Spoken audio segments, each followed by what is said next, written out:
Hey guys, tonight we slip into the slow, humid air of an ancient Indian city. No electricity, no WhatsApp flirting, just oil lamps, mangoes, and the faint sound of ankle bells over stone streets. Saffron threads twist through fabric stalls, children shriek through temple courtyards, and the scent of crushed cardamom floats past sun-warmed walls. Somewhere in the bustle, two eyes meet. That's it. That's the spark. No swiping, no cheesy pickup lines, just a glance so intense it might as well have been carved in sandstone. And sure, it sounds romantic, but let's not get carried away. The odds of getting caught staring too long, high. The odds of someone's aunt noticing, even higher. And honestly, one wrong word, and your father might trade your future for 2 goats and a low-yield rice field. So, before you get comfortable, take a moment to like the video and subscribe, but only if you genuinely enjoy what I do here. And hey, drop your location and what time you're listening. I love knowing where in the world you're winding down. Now dim the lights, maybe turn on a fan for that soft background hum, and let's ease into tonight's journey together. The sun dips low, gilding rooftops in gold, and the market swells with noise.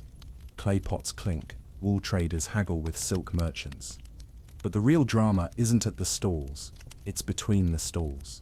There's a girl pretending to admire brass bangles, but she hasn't looked at a single one. Her eyes are fixed on a boy, loading sacks of turmeric nearby. He moves like he doesn't know she's watching, which means of course he knows. This is how dating looked, if you can even call it that. In cities like Ujjain, Varanasi, or Madurai, there were few places for unsupervised mingling. Public space was both shared and restricted, a stage for every social role. Love had to perform in the gaps between obligations, between the sandalwood stall and the woman pounding rice. Most young people learned to flirt like spies. One lifted eyebrow from behind a jasmine cart could hold more emotion than a 3-page love letter. Unless that letter was written in Sanskrit poetry, which frankly everyone was kind of doing already. And no, they weren't composing Shakespearean sonnets. These verses were sharper, sometimes cheeky, often metaphorical. A lotus wasn't just a lotus. A bee wasn't just a bee. And don't even get started on the rain clouds. Poetic language was the emotional smokescreen for feelings that couldn't be spoken aloud, especially for women. A girl raised in a good family wasn't supposed to express romantic interest, which meant she became a master at the silent language of sari draping, nose ring glinting, and dramatically timed water pot carrying. Meanwhile, the boys weren't exactly Romeo either. A young man hoping to attract attention might oil his hair extra carefully, position himself under the best banyan tree light, and hope the wind did something flattering with his dhoti. If he had money, maybe he'd buy rose-scented attar and try to pass by at just the right moment. If not, he might just borrow his cousin's slightly cleaner tunic and hope for the best. Of course, class changed everything. In upper caste homes, romantic initiative came wrapped in family politics and cosmic calculations. Horoscopes mattered more than personality, and a well-placed priest could doom or bless a match. But even the wealthiest girl with 5 maids and a marble bath had very little say if her stars weren't aligned with her crushes. That didn't mean feelings didn't exist. They just had to be expressed indirectly. A woman might spend extra time arranging her marigold garland if she knew someone was watching. A boy might recite a poem about a girl who is not you, but definitely is. Historians still argue whether this indirectness was purely enforced by social pressure or became its own aesthetic, romantic subtlety, as a cultural value, not just a restriction. Meanwhile, in working-class alleys, rules loosened just slightly. Vendors' children ran errands, fetched water, and delivered goods. These jobs brought them into contact with other households, and occasionally with someone whose smile they couldn't stop thinking about. No arranged marriage plans yet. Just that weird, dizzy feeling when someone offered the last mango slice without being asked. One often overlooked detail, the role of scent. Smell played a huge part in attraction, which makes sense in a time before deodorant commercials. A dab of sandalwood paste or a string of jasmine could send as clear a message as any love letter. Some even believed that certain perfumes stirred the heart more effectively than words. Of course, that only worked if your crush had the nose of a bloodhound and no seasonal allergies. Sometimes flirtation happened in temples. Yes, technically not allowed, But if you're both 20, barefoot, and pretending to admire the same Ganesh statue, there's bound to be some eye contact. And who's to say a shared offering of flowers didn't contain secret meaning? Maybe it did. Maybe it was just a very enthusiastic act of devotion. Either way, the gods were watching and possibly taking notes. The most daring pairs used festivals as cover. The Holi festival, for instance, practically encouraged chaos. Everyone smeared everyone else with colored powder, and in the haze of laughter and pigment, a hand could brush another hand just a second longer than necessary. Was it intentional? No one could prove it, but the heart skipped just the same. Still, nothing truly stayed secret. Aunties were the original intelligence agencies. Their surveillance systems required no equipment, just sharp eyes, keen ears, and the ability to deduce an entire relationship from a half-folded dupatta. Gossip moved faster than chariots, and if a boy passed a girl's house twice in one day, someone would inform her father before dinner. So what did young love look like in ancient India? It looked like glances stolen between doorways, compliments hidden in metaphors, and risks calculated not in heartbreak, but in social ruin. There were no handwritten notes passed in class, just a shared moment at the well, a mango slice, a drop of sandalwood behind the ear. It was love written in shadows and steam, in glances that could say, "Wait for me," or "Not this lifetime," without a single word. Palace courtyards held their own weather. Not wind, not rain, just the persistent drizzle of opinions. Gossip swirled like dust. Eyes followed every footstep, and even the parrots seemed to have judgmental stares. Within these ornate walls, love didn't arrive with fanfare. It tiptoed through columns past water lilies floating in carved stone tanks, and hid itself behind embroidered veils. Courtyards weren't just architectural features. They were arenas where young emotions bloomed under watchful gazes, and the occasional theatrical sigh from an older sibling. Life in a noble household moved to its own rhythm. Dawn brought prayer bells and sandalwood smoke. Afternoons shimmered with heat, and the slow splash of water being poured into bronze pots. Somewhere between these rituals, glances passed. Maybe it was between siblings' music lessons, or during a lull in embroidery practice, when the boy from a visiting family wandered past with a little too much interest in the way someone arranged her anklets. Courtship here was never loud. In fact, it was barely audible. A tilt of the head, an extra turn during a dance, a longer than necessary gaze through a lattice window. Each was a page in a wordless book. And yet, palace youth managed to say a great deal without ever speaking directly. Historians still debate whether these interactions were primarily symbolic performances, or deeply personal expressions hemmed in by the demands of tradition. Perhaps both. Despite the grand surroundings, young people in royal or noble families had less freedom than their humbler counterparts. A daughter's marriage could shift the political landscape. A son's choice might strengthen or insult another dynasty. In this high-stakes emotional economy, romantic attraction had to fight for even a shred of space. And when feelings grew in defiance of a planned alliance, well, that's when things got poetic, and not in a good way. Parents preferred alliances based on birth, astrology, and strategic usefulness. Love was charming in songs, sure, but in real life, deeply inconvenient.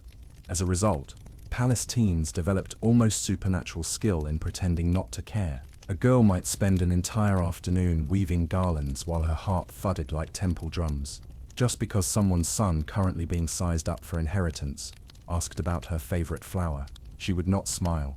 Smiling would be reckless. Inside those courtyards, chaperones materialized like mosquitoes. Aunts, tutors, eunuchs, handmaids. They were everywhere, doing nothing and everything. Their job wasn't to interfere exactly. It was to notice, and notice they did. If two young people so much as reached for the same fruit, someone would be casually refilling a lamp nearby, humming a devotional song that might as well have said, "I saw that." Despite all this surveillance, moments slipped through. A shared laugh over a mischievous monkey, a brush of fingers during a game of dice, or a sari caught deliberately, no, accidentally, on someone's sword handle. These micro-episodes became entire love stories in the minds of the involved. And honestly, can anyone blame them? When direct speech is forbidden, a dropped lotus can feel like a proposal. Art and literature captured this constrained romance beautifully. In countless classical plays, characters fell in love without so much as a handshake. Whole emotional arcs unfolded between a temple festival and a secret letter never sent. These weren't just dramatic devices, they mirrored what palace life actually offered. Brief windows of connection within vast stretches of ceremonial obligation. And then, there were the festivals. Festivals allowed just enough chaos for real feelings to surface, cloaked as ritual. During swings festivals, yes, actual swings. The act of pushing someone gently back and forth became thick with meaning. Swings hung from mango trees or massive frames in the courtyard. As music played and flowers showered down, a young woman could almost forget that her future was being negotiated in the next room over with dowry ledgers and rice sweets. One fringe detail rarely discussed: palace parrots were sometimes trained to repeat flirty messages. It sounds made up, but several texts mention lovebirds, actual ones being taught to say things like, "You are the full moon," or "My heart withers without you." Did it work? Possibly. Did it ever backfire hilariously when the bird repeated it to the wrong guest? Almost definitely. Furniture and clothing also played their part in this wordless ballet. That polished mirror inlaid with ivory, great for checking whether someone was still looking. Those heavy ankle bells, perfect for subtle choreography. Across the marble floor, a particularly brave soul might accidentally leave behind a scarf, forcing a return trip to retrieve it. A scandalous move, yet technically innocent. It was all about plausible deniability. Love thrived in loopholes. Some households tolerated affection as long as it didn't interfere with the larger family plan. A few even indulged secret flirtations, provided they stayed within bounds. But if affection ever threatened duty, the atmosphere could turn colder than monsoon marble. Marriages were made at the intersection of caste, alliance and celestial alignment, not chemistry. Still, that didn't stop chemistry from happening. It just meant it had to behave. In rare cases, young people dared to confess their feelings, through poems, through songs, even through intermediaries, maids, tutors, and yes, the ever-resourceful parrot. Some found sympathy, others found themselves packed off to a cousin's house, in another kingdom. The line between romantic and rebellious was razor thin. Evenings in the courtyard were the most dangerous. The lighting was soft, the air scented with champa flowers, and string music drifted from somewhere in the palace wing. Shadows grew long, and so did glances. If someone was ever going to risk a look, a smile, or an almost imperceptible nod, it would be now. And so, under the silver gaze of the moon, with stone fountains burbling gently and incense curling through carved screens, palace hearts played a silent game of longing. No one said it aloud. No one dared, but the courtyard remembered. In the dim glow of butter lamps, where sandalwood mingled with the scent of fresh palm leaf records, matchmakers got to work. There was no dating app, no swipe-left safety net. Instead, there were scrolls, priests, and a suspiciously intense interest in birth stars. When a child hit marriageable age, which, let's be honest, could mean anything, from they just finished their thread ceremony, to they can carry water without dropping it, the family would call in the experts. Matchmaking was not a romantic venture. It was a precision-based, socially pressurized, astrology-flavored chess game. With cows, the matchmaking process began with horoscopes, or Janma Kundalis. These weren't casual stargazing charts.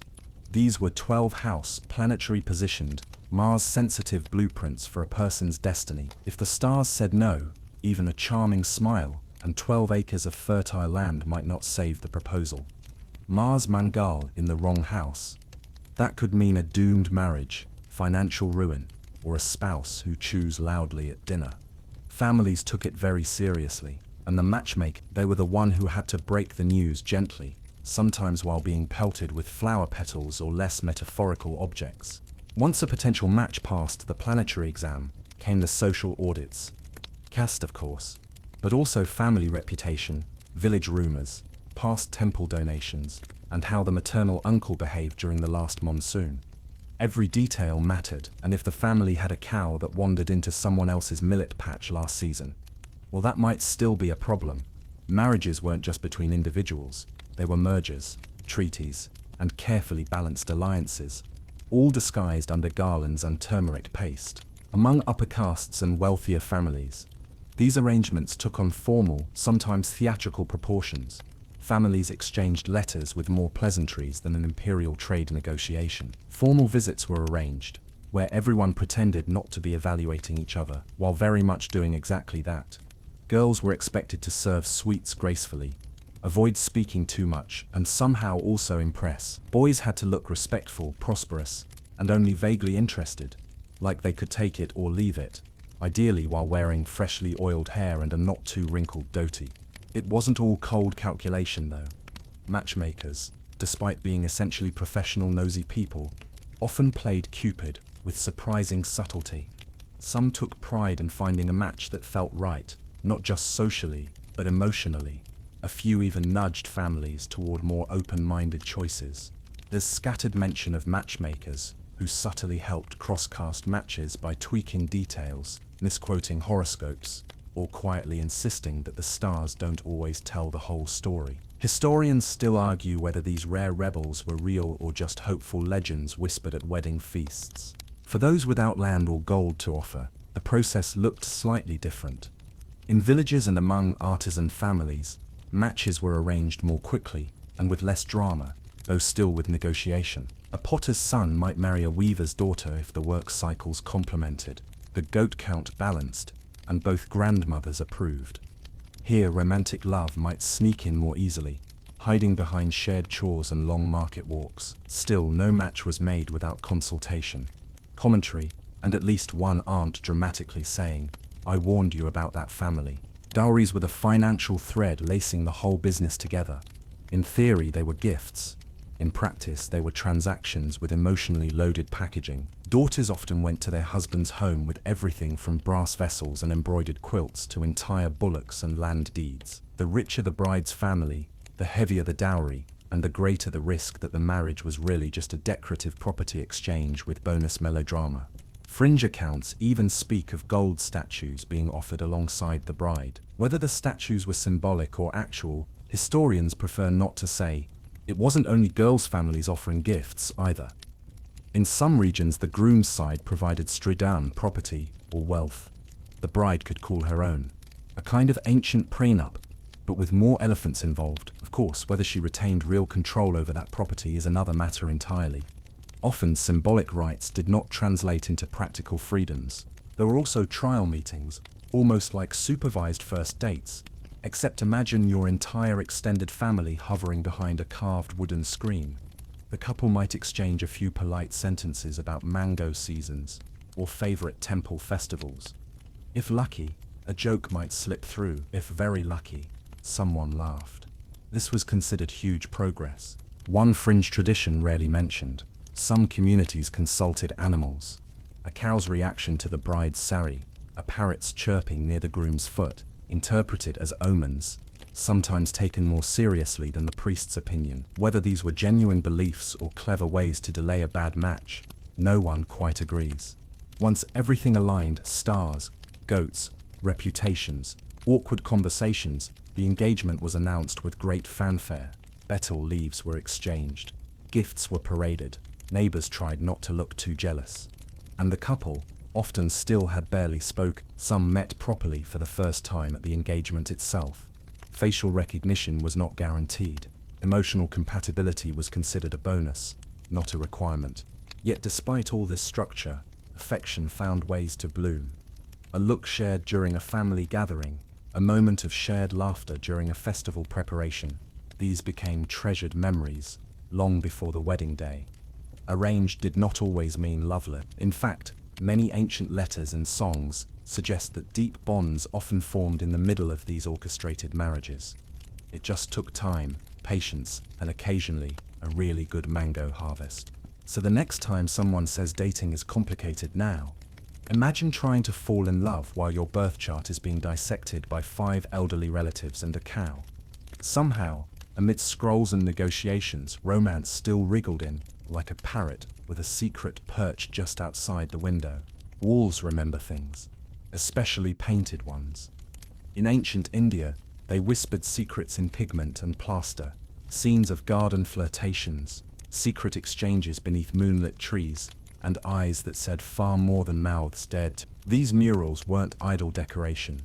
They were visual gossip columns, devotional offerings, and coded emotional memos, all wrapped in vermilion and lapis lazuli.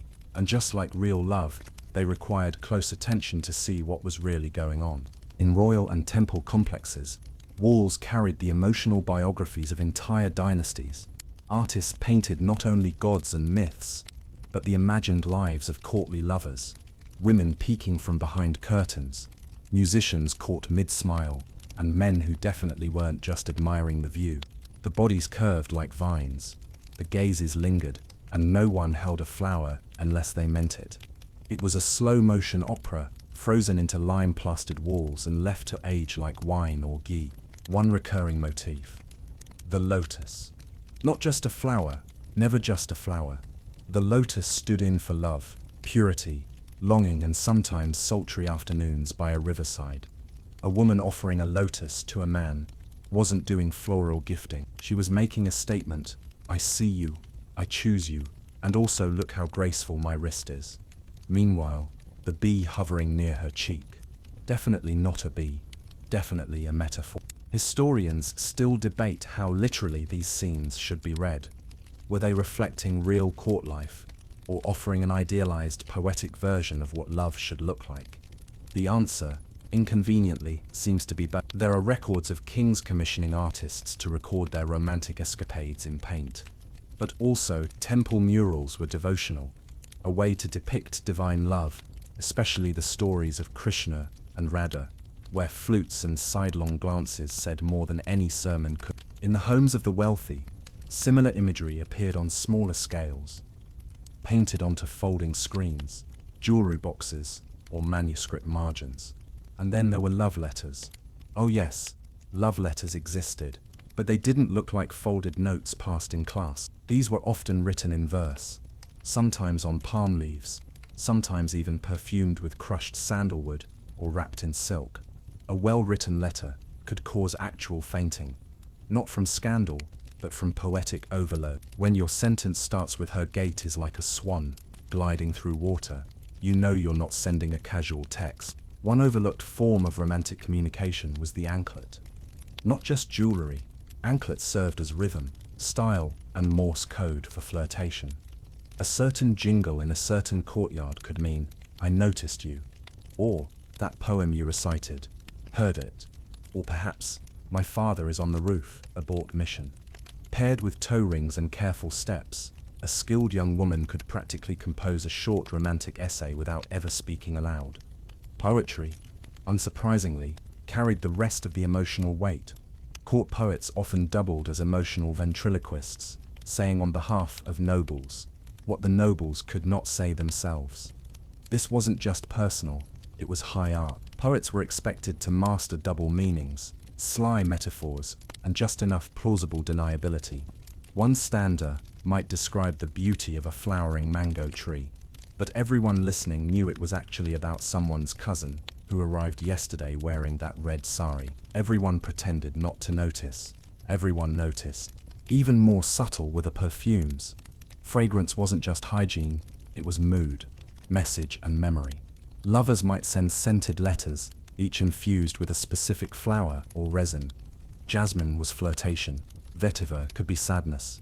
Rose, that was a full, emotional confession, and maybe a hint of "please write back soon." Some scholars suggest that certain mixtures were used to trigger memory in the recipient, scent as an emotional time capsule.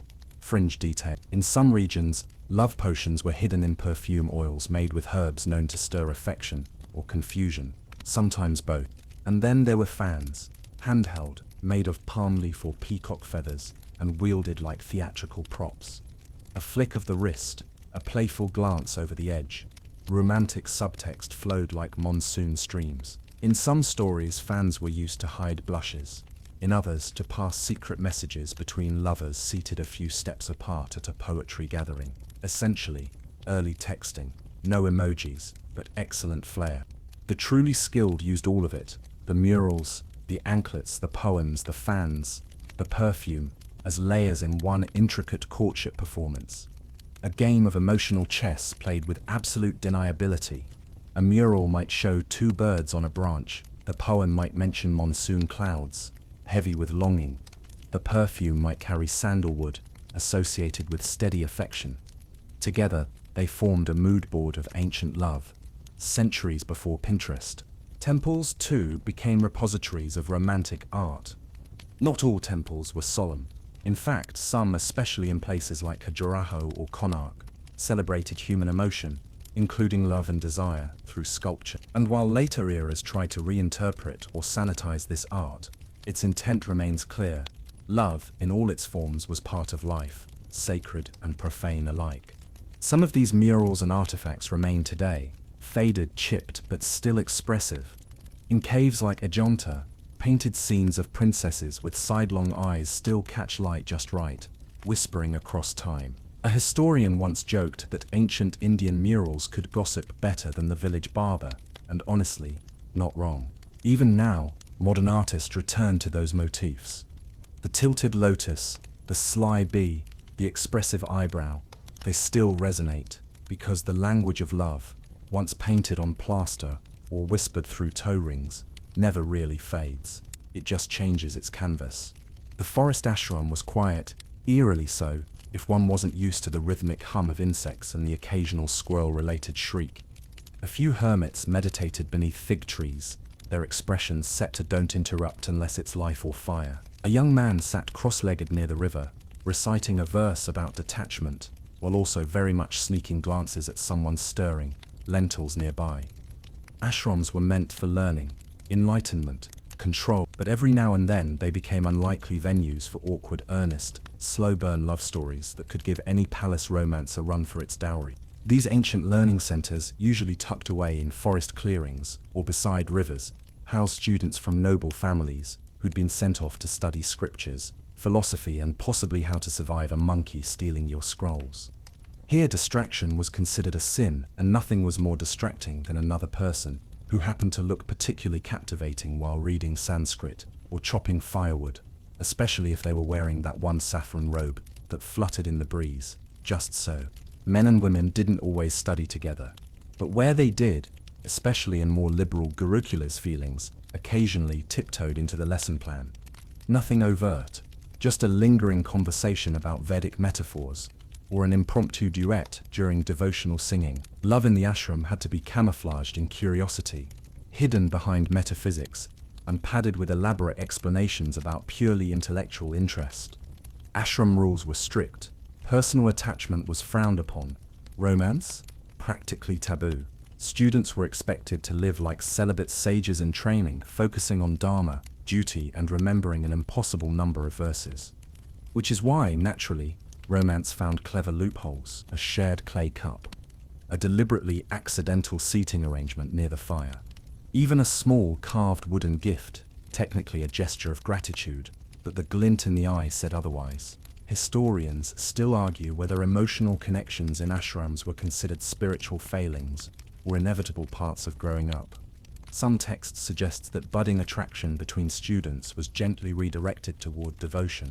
Others hint at teachers pretending not to notice, as long as things remained discreet and no one tried to sneak off during full moon nights. Still, records do mention a few ashram romances that later turned into formal marriages, after a great deal of divine consultation and probably one extremely disappointed guru.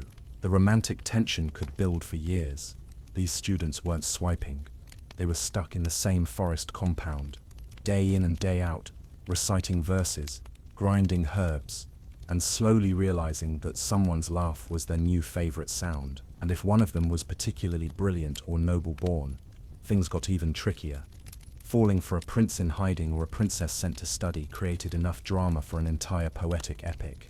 One quirky detail: squirrels were often unofficial ashram mascots, and love letters, when they existed, were occasionally stashed in food offerings or tucked inside scrolls. A student might carve a line of verse onto a banana leaf, or whisper a message to a passing devotee heading to a nearby village. Secrecy was crucial, not just to avoid punishment, but to preserve the fragile, sacred space where intellect and emotion collided like sandalwood and flame. There were no mirrors in these ashrams. so only still river pools, no gold jewelry, just bark robes and beads. And yet beauty found its way into the plainest moments, a streak of sunlight on someone's cheek, the way their hands moved while washing rice, the shared silence during meditation, where minds wandered just far enough to imagine what life might be like after the ashram. Sometimes, the love was one-sided, quiet, unspoken, and aching. A student might leave at the end of their studies with a head full of knowledge and a heart carrying one lingering memory.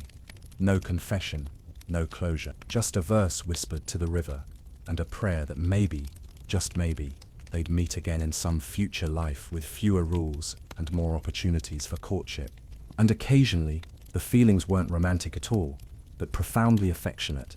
Ashrams created bonds between classmates, between students and teachers, between souls on parallel journeys. These bonds could be mistaken for romance, but were often a deeper, more complex blend of admiration, loyalty, and shared growth. Still, human hearts don't always respect philosophical categories, and even the most disciplined minds occasionally wandered into daydreams during mantra recitation. Some texts even poked fun at this. Satirical poems from the period teased young scholars for sighing into their inkpots, or misquoting sacred texts in the presence of someone especially radiant. May your thoughts be as still as your breath. One verse warned, unless your classmate has eyes like dark lotuses, in which case you're on your own. Teachers were not entirely blind to this. Some responded with extra meditation drills, others assigned separate chores. A few turned philosophers themselves, offering complex theories about emotional detachment, while clearly keeping one eye on that suspiciously happy-looking rice-stirring duo. There were success stories. Couples who reconnected after graduation, arranged by parents who noticed something during their ashram visits, or in rare cases, love that matured through letters and alliances formed later in life. But for many, it remained a beautiful, suspended possibility, an acted, unspoken, but deeply felt. A chapter written in the heart but never read aloud. In this setting of simplicity, where luxury was a soft mat and dessert meant sweetened lentils, love had no frills. It was made of shared knowledge, synchronized chores, and fleeting glances across firewood piles. Modest, yes, but as intense and unforgettable as any palace romance. Perhaps more so, because nothing burns quite like a feeling that had to hide beneath silence, and nothing lingers like a name etched in memory, with no one else ever knowing it was there. Spring festivals didn't just arrive, they erupted. The air thickened with the scent of fresh blossoms. Colored powders floated like cheerful pollen, and every drumbeat practically dared people to misbehave just a little. In these moments of controlled chaos, ancient India briefly suspended its usual rules, and young hearts took full advantage. Among the garlands and devotional songs, the careful choreography of romance found its most spirited stage. After all, nothing says "I like you" quite like pelting someone with powdered dye in front of their extended family. Holi, of course, was the main event, officially a celebration of good triumphing over evil. It also doubled as an annual license to break all the usual barriers: age, class, propriety, even spatial boundaries. Normally guarded courtyards threw open their gates. Women who never stepped beyond the veranda joined in, faces uncovered, cheeks smudged in color and glee, and young men who'd spent all year practicing subtle glances could finally toss a handful of pink powder with plausible deniability. Was it flirtation? Who could say? Certainly not the boy now drenched in orange, giggling nervously and pretending it was all in good fun. The thing is, Holi wasn't just fun, it was strategic. Under the cover of noise, music, and a society temporarily pretending it wasn't uptight, romantic overtures could be made. A splash of blue on someone's back might mean "I noticed you." A streak of red across the cheek, slightly bolder. Entire poems were later written about that one perfect moment when a girl turned eyes sparkling, color on her brow, and smiled just for a second before vanishing into the crowd like a beautifully timed fever dream. And Holi wasn't alone. Other festivals like Vasant Panchami or the swing-scented Tej offered similar opportunities. Each festival had its own rhythm, its own rituals, and its own acceptable forms of play. Vasant Panchami celebrated Saraswati, the goddess of wisdom, and students would often participate in community events, exchanging flowers and verses.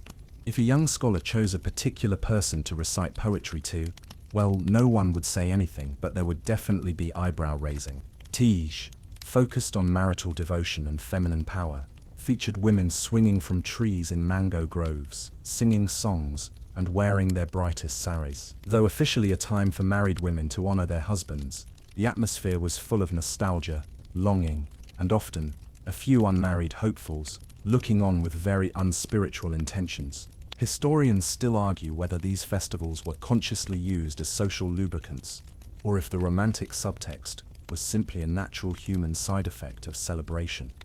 One camp believes the rituals subtly encouraged fertility and bonding. Another insists the love angle is overblown by modern interpreters with a thing for dramatic storytelling. The truth probably lies somewhere between the flower petals and the bass drum. One little-known detail: during certain regional spring festivals, games were played where girls would try to steal boys' turbans. Harmless? Maybe. Symbolic? Definitely. Retrieving said turban might require a few extra steps, including a poem, a suite, or in some regions, a future promise. Turbans were not just headwear, they were pride, identity, and during the right festival, an invitation to flirt. Musicians played a key role. Wandering minstrels and temple drummers weren't just providing background ambience, they were narrators, emotional accelerators, even accomplices. A well-timed love song, strummed just as two people crossed paths, could do more than 1,000 subtle glances. In some regions, they were even paid extra to make certain songs unusually romantic. Coincidence, said the family elders. Strategy, said everyone under 30. Colors, too, became coded language. Yellow was freshness and joy. Green, longing. Red, well, red didn't beat around the bush. Red said, I see you and I've imagined us under moonlight. And also, I hope your mother approves. The best part. Once colored powder hit someone's skin, no one could be blamed. It was festive tradition, not personal intent. Just an extremely convenient loophole for shy lovers with impeccable aim. And speaking of loopholes, water fights during these festivals were another slippery tool for flirtation. Buckets of dyed water, hurled from rooftops, often accidentally soaked at one person who happened to pass by at just the right moment. The giggling aftermath, the borrowing of dry shawls, the slow, shivery smile from across the courtyard. Romantic tension practically steamed off the wet tiles. Let's not forget the food stalls. Festivals meant sweets, sticky, fragrant, honey-soaked confections. Sharing food was practically a proposal in disguise. Offering someone a guja or a laddu during Holi wasn't just generosity, it was emotional outreach, especially if it was homemade. Extra points if it came with a coy line like, "Mother says this batch turned out especially good." Even temple rituals had romantic side trails. Offering the same garland, lighting the same lamp, or tying a thread on the same sacred fig tree. Subtle gestures that echoed louder than any declaration. One fringe account even tells of a couple who passed notes hidden in coconuts, offered at the altar. Risky? Absolutely. Ingenious? Very. All this high-stakes flirtation didn't go unnoticed. Elders watched like hawks, but festivals made them soft, nostalgic. Some remembered their own festival flirtations and smiled. Others muttered about today's youth, but conveniently turned their heads when a boy helped a girl wash red powder off her hand with too much gentleness to be innocent. Romance during festivals was never overtly sanctioned, but it was tolerated like a seasonal side effect. It offered young people a taste of agency in a society otherwise allergic to unchaperoned emotional expression. For a few days a year, love could slip into the open, dressed as tradition splashed in color and drumming to a beat, older than anyone could trace. And afterward, when the colors faded and the drums fell silent, something always lingered. A memory, a name, a scarf, still smelling faintly of rose powder. Maybe nothing more would come of it. Maybe everything would. Either way, love had danced, however briefly, through the chaos, and left its powdery fingerprints behind. The Kama Sutra, just hearing the name, tends to conjure a very specific set of modern assumptions. Spoiler, most of them are wrong. Ancient India's most famously misunderstood manual isn't some ancient bedroom circus act, nor was it a dusty scroll of indecent diagrams. In reality, it was part etiquette guide, part relationship manifesto, part user manual for navigating the emotionally combustible terrain of love, beauty, pleasure, and yes, satisfying company. It covered everything from how to decorate your house tastefully to what musical instruments make the best dinner entertainment. So basically, a lifestyle blog written centuries before social media and mercifully ad-free. Composed by Vatsyayana, likely sometime between the 3rd and 5th centuries CE, the Kama Sutra wasn't whispered about in dark corners. It was considered scholarly, respectable, even noble. It sat comfortably beside treatises on politics and spirituality, because ancient Indian thinkers believed in balance, dharma, duty, artha, material success, and kama, pleasure. Ignore any one of them, and life went off-kilter. Too much karma, you get chaos. Too little, and well, everyone gets really cranky and writes very dry poetry. Despite its reputation today, only a small portion of the Kama Sutra actually talks about physical intimacy, and even then it's more about rhythm, mood, emotional compatibility, and oddly enough, interior design. Vatsyayana seemed especially interested in the kind of furniture that encouraged pleasant conversations. Sofas, yes. Moral decay, not so much. And relationships. The Kama Sutra went deep. It categorized types of partners, types of affection, and types of heartbreak. It dissected what made a woman fascinating, what made a man worthy, and how to tell if someone was just pretending to be interested for your mangoes. It even outlined how to rekindle love after a fight, which mostly involved soft words, gifts, and possibly a musical performance under the moon. Basically, apologize like a grown-up, then show up with snacks and a vina. It wasn't written for monks or celibates. It was aimed at urban literate elites, nobles, merchants, courtiers, people with the time, resources, and social bandwidth to care about whether their perfume made a good impression. For them, love wasn't just about personal emotion. It was about presentation, poetry, perfume, and the delicate art of not embarrassing your lineage. Historians still argue over how widely the Kama Sutra was actually used. Was it required reading for love-struck royals, or just aspirational literature, like today's glossy fashion magazines? There's no hard evidence that anyone ever said, "Hold on, let me check what Vatsyayana thinks about first date etiquette." But fragments of its philosophy echoed across centuries of Indian literature, art, and performance. One quirky passage gives detailed instructions on how to arrange a romantic picnic. It recommends a well-shaded grove, tasteful music, scented garlands, and a meal with no messy foods. You know, keep the mango juice off the clothes, keep the conversation light, and avoid discussing family feuds until the second date. And if someone laughed too loudly, or flung flowers with excessive force, red flag, or possibly just bad aim. And it wasn't all about couples. The Kama Sutra described the qualities of a good city for romance, including clean streets, artistic communities, and parks for casual encounters. The ancient Indian version of a nice walkable neighborhood with good cafes. It even listed the ideal skills for a cultured person to have: composing poetry, understanding perfumes, painting, singing, and somewhat randomly training parrots. Apparently, if your parrot couldn't recite sweet nothings, you just weren't trying hard enough. Another overlooked section involves the concept of samskara, or refinement. The Kama Sutra encouraged self-development, not just for romantic gain, but as a way to live more beautifully, learning how to speak well, listen thoughtfully, and dress in harmony with the seasons. That was considered attractive. Forget muscles, try mastering the art of casual philosophical banter over lotus wine. Still, not everyone was thrilled with Vatsyayana's teachings. Later, more conservative authors wrote countertexts, urging restraint, simplicity, and essentially the emotional equivalent of cold showers. Some claimed the Kama Sutra was morally dangerous, that it encouraged excess, or that it was just a gateway scroll to decadence, which is frankly hilarious, given how often the Kama Sutra insists on mutual respect, emotional sensitivity, and tasteful footwear. And as for the actual illustrated versions, those came centuries later, often produced under courtly patronage during the medieval period. They weren't always accurate. Some were exaggerated.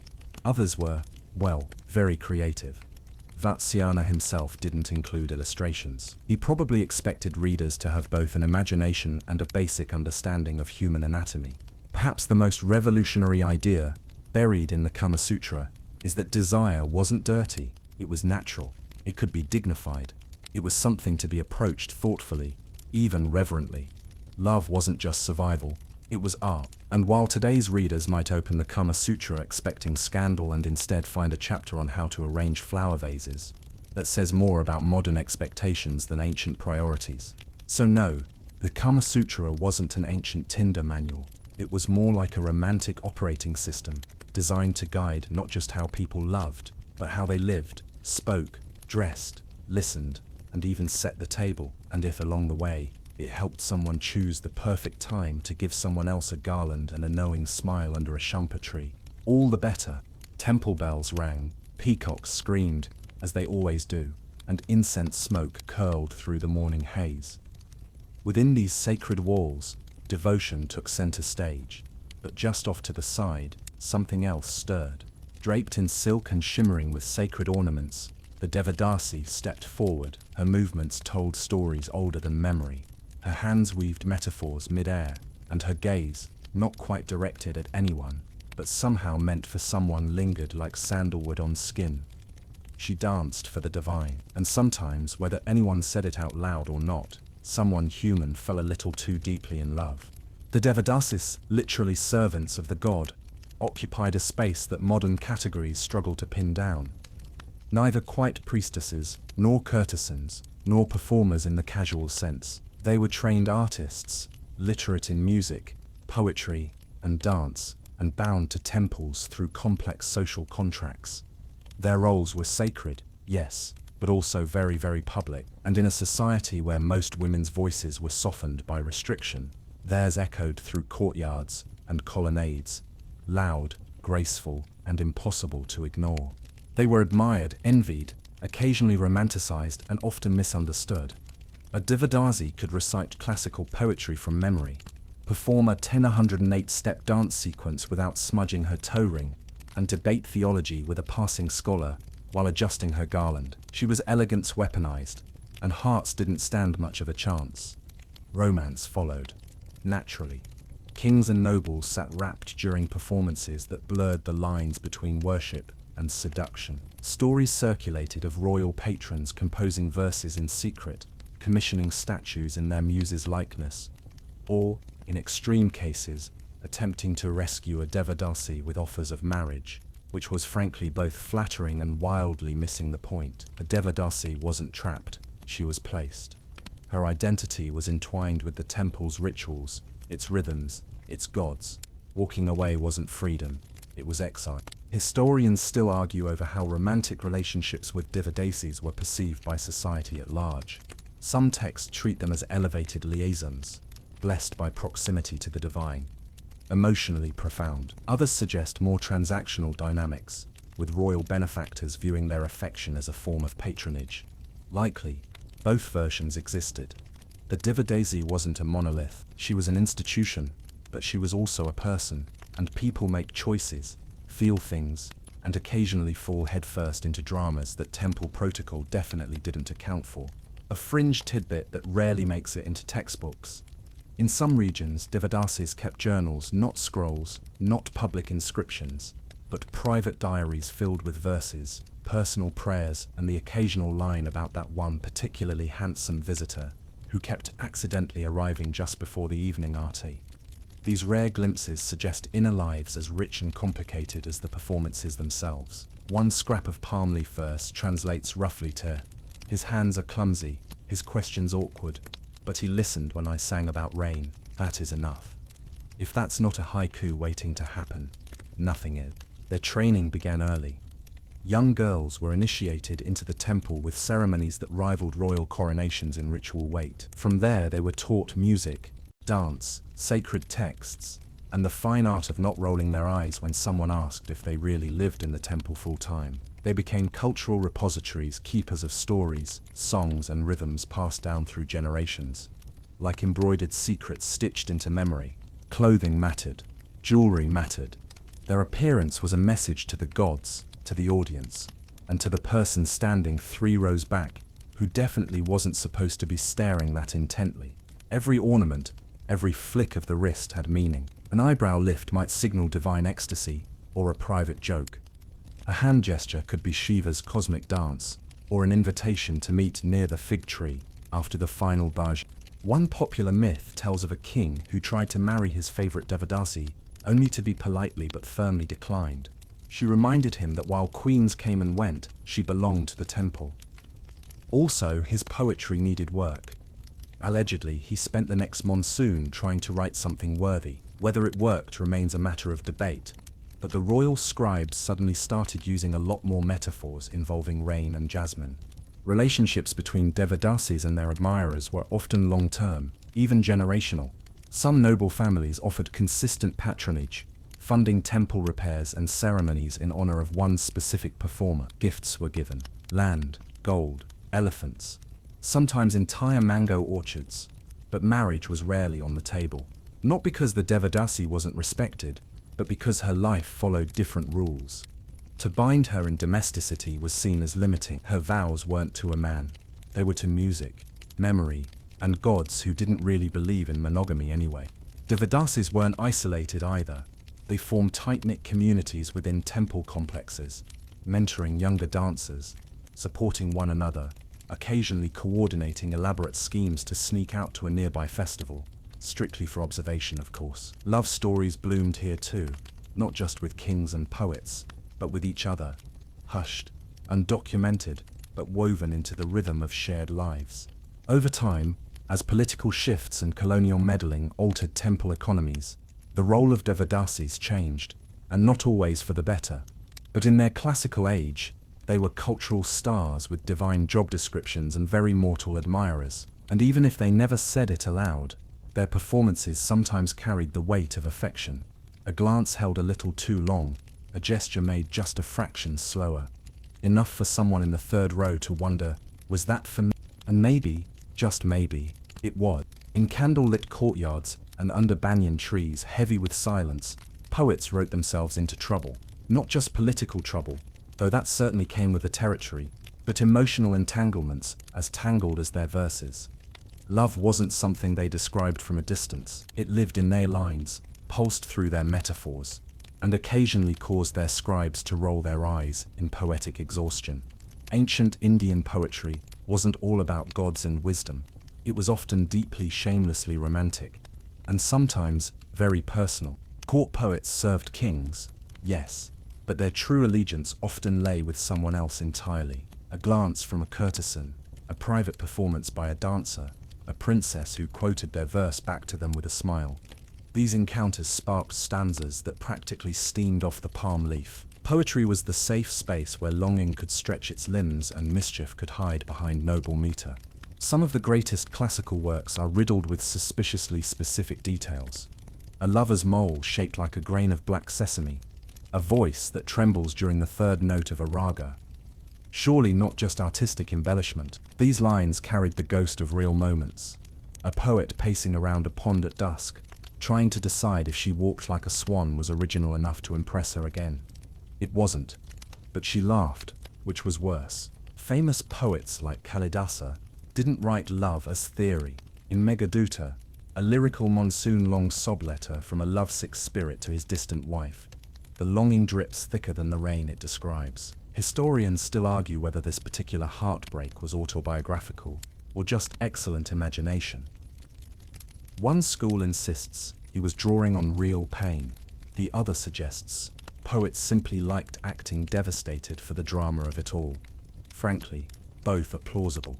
The connection between poetry and romance wasn't just one way. Lovers responded in verse. Some women became poets themselves, though their work was often tucked behind pseudonyms or slipped into anthologies without attribution. Fringe scholars have spent decades trying to match anonymous romantic poems to known historical figures, as if unearthing secret affairs one metaphor at a time. It's the literary equivalent of decoding someone's playlist for hidden feelings. Poetry also functioned as public messaging. A prince might sponsor a poem about his ideal woman, carefully listing her virtues in what was definitely not a coded matrimonial ad. Or a spurned admirer might write a poem about a cruel-hearted, doe-eyed lady, which absolutely everyone knew was about a certain minister's niece who declined to accept his fourth mango gift.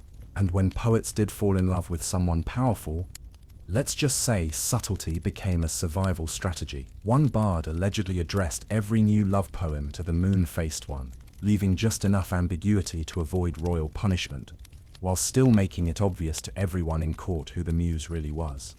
Even the royal guards probably whispered, "Oh no, another moon poem, he's definitely going to get himself exiled." In many cases, court poets also acted as unofficial love letter writers for nobles too tongue-tied to compose their own. Anonymity was part of the job, so while a nobleman might deliver a letter praising a girl's gait like a river's curve, the poor poet was the one agonizing over whether curve was overused in stanza 3. These behind-the-scenes rhinos sometimes ended up writing themselves into emotional corners. After all, what happens when the lady replies and wants more poems? Some poets developed entire coded systems of symbols and shared references, allowing them to maintain secret dialogues with their lovers across years. A reference to night jasmine meant "I remember," a mention of sandalwood rain meant "I'm still angry." And if the poem mentioned parakeets, it was either an apology or an inside joke involving one very unfortunate bird incident. But it wasn't all courtly longing and veiled metaphors. Village poets, wandering bards, and temple singers also carried love stories in their verses. These were often bawdier, earthier, and wonderfully free of royal decorum. A favorite subject, impossible crushes. A humble potter sighing over a rich merchant's daughter. A washerwoman dreaming of the town priest, awkward but poetic gold. Love, here, was both tragedy and comedy, and sometimes both in the same verse. One popular poetic form, the duha, was short, sharp, and often cheeky. It allowed poets to drop punchy observations about relationships with minimal syllables and maximum sass. One surviving duha roughly translates to, "He praised my poetry and ignored my eyes." I married his brother, brief, biting, and clearly written on a day when the poet had had enough nonsense. Of course, not all poetic love ended well. Some poets found their verses unreciprocated, others were separated by duty, caste, or war. Their heartbreaks didn't get closure, they got carved into stone or copied onto manuscripts and recited for centuries, which, in its own way, is a kind of eternal love. Melancholic, yes, but efficient. There were even rituals built around poetic courtship. During certain spring festivals, poetry competitions were held in gardens where contestants had to woo the audience not just with rhyme, but with charm. Winners sometimes received garlands, or applause, or, if especially lucky, an approving glance from the patron's daughter, which was all the reward they were really hoping for anyway. So poetry wasn't a side dish to ancient Indian love stories. It was the main course, the medium, the message, and the method of survival. Lovers penned it, performed it, whispered it under banyan trees, and etched it into temple walls. It was how the heart spoke when the world required silence, and if a certain royal poet kept slipping the same unnamed woman into every third verse he composed, well, that's just artistic consistency. The night air was thick with jasmine, the moon hung low and smug, and somewhere in a modest home with too many doors and not enough privacy, someone was definitely packing a rope ladder. Elopements, in ancient India, were not just dramatic, they were strategic, poetic, and occasionally sponsored by extremely loyal cousins. Love that couldn't get official approval didn't always wither. Sometimes, it just waited for a cloudy night and an unlocked gate. Arranged marriage ruled the game board, but elopement was the queen who refused to play by the rules. And when two hearts decided they weren't going to be separated by caste charts, family feuds, or particularly aggressive astrology, they packed a small bundle, left a flower on a windowsill, and ran like their future depended on it, because it usually did. These weren't common events. Eloping came with serious consequences. Families could be dishonored, alliances broken, community tempers ignited like dry grass in summer. Still, it happened. Enough, at least, to inspire entire genres of songs, poems, and whispered warnings from older siblings. Sometimes the stories ended in happy reunions and wedding blessings.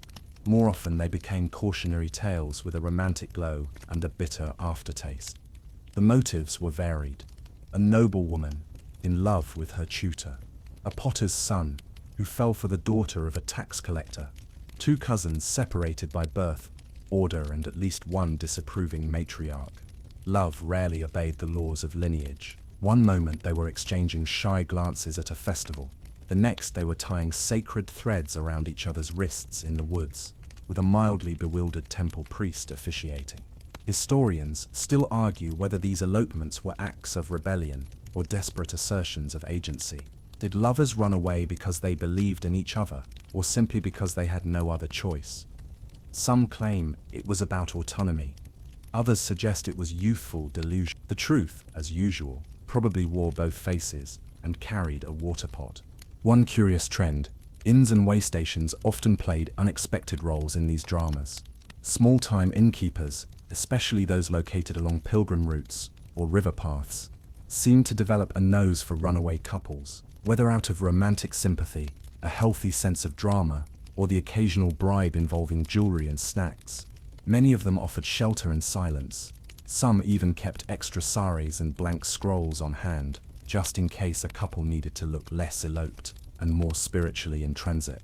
Temples, too, offered refuge. Not all priests turned lovers away. Some conducted secret marriage rituals, quick and sacred, before helping the couple disappear into the hills or across the river. One fringe account tells of a temple elephant used to smuggle a pair of lovers out of a city. The elephant's name was Sundari. She reportedly enjoyed the drama immensely. Eloping lovers often left behind small clues, symbols of goodbye that only the beloved or close friends would recognize. A folded sari on the doorstep, a poem scratched into the wood of a doorway, a garland tied to a neem tree. These weren't just sentimental, they were signals. We're gone, don't follow, unless you mean it. And also, don't tell mother. Yet, of course, the stories didn't always end with secret weddings and countryside retreats.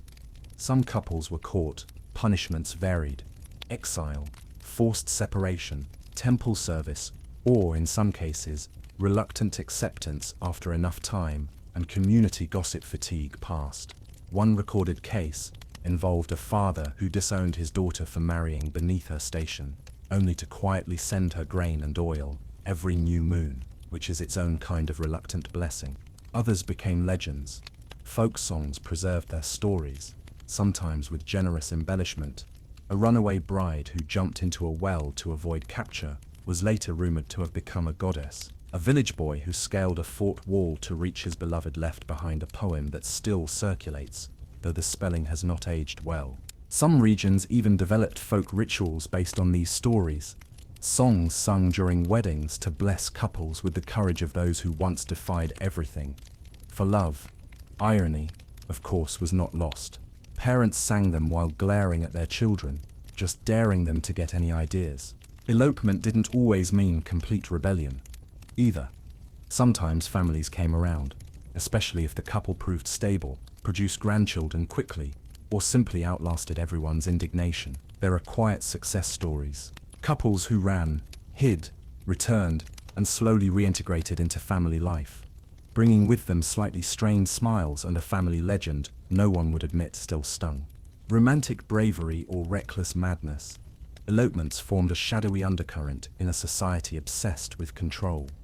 They were the stories people denied in public but secretly admired. A whispered name at a gathering followed by a pause, a sigh, and an "oh them," always with that mix of scorn and envy. Because deep down, everyone understood what it meant to want something enough to risk everything. And the lovers themselves? They rarely thought of legacy.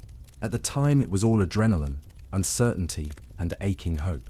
A long walk through the forest, a flickering oil lamp in an unfamiliar hut, the thrill of hearing someone call you beloved in the safety of distance. Their love may not have changed the world, but it bent the rules for a moment. Somewhere, even now, a banyan tree stands with initials carved into its bark, half faded. Below it, maybe a rusted hairpin or a scrap of red cloth. The last evidence of a night when two people ran, together, into a future no one had planned for them. A lotus pond is rarely just a lotus pond. In ancient India, it could double as a meeting point, a confessional booth, and on particularly lucky days, a makeshift lover's hideaway, complete with frogs for background ambience and dragonflies for visual flair.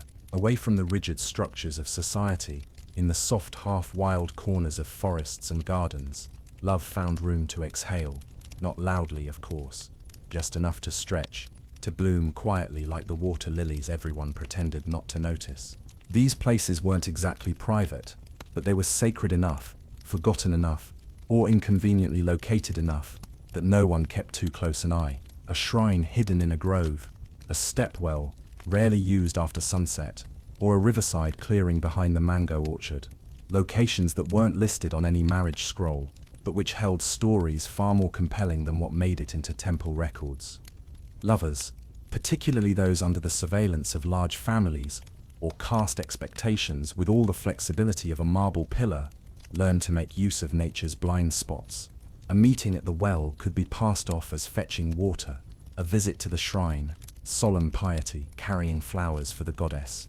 Obviously religious, no one needed to know which goddess, or whether the garland had also brushed someone's wrist before being offered.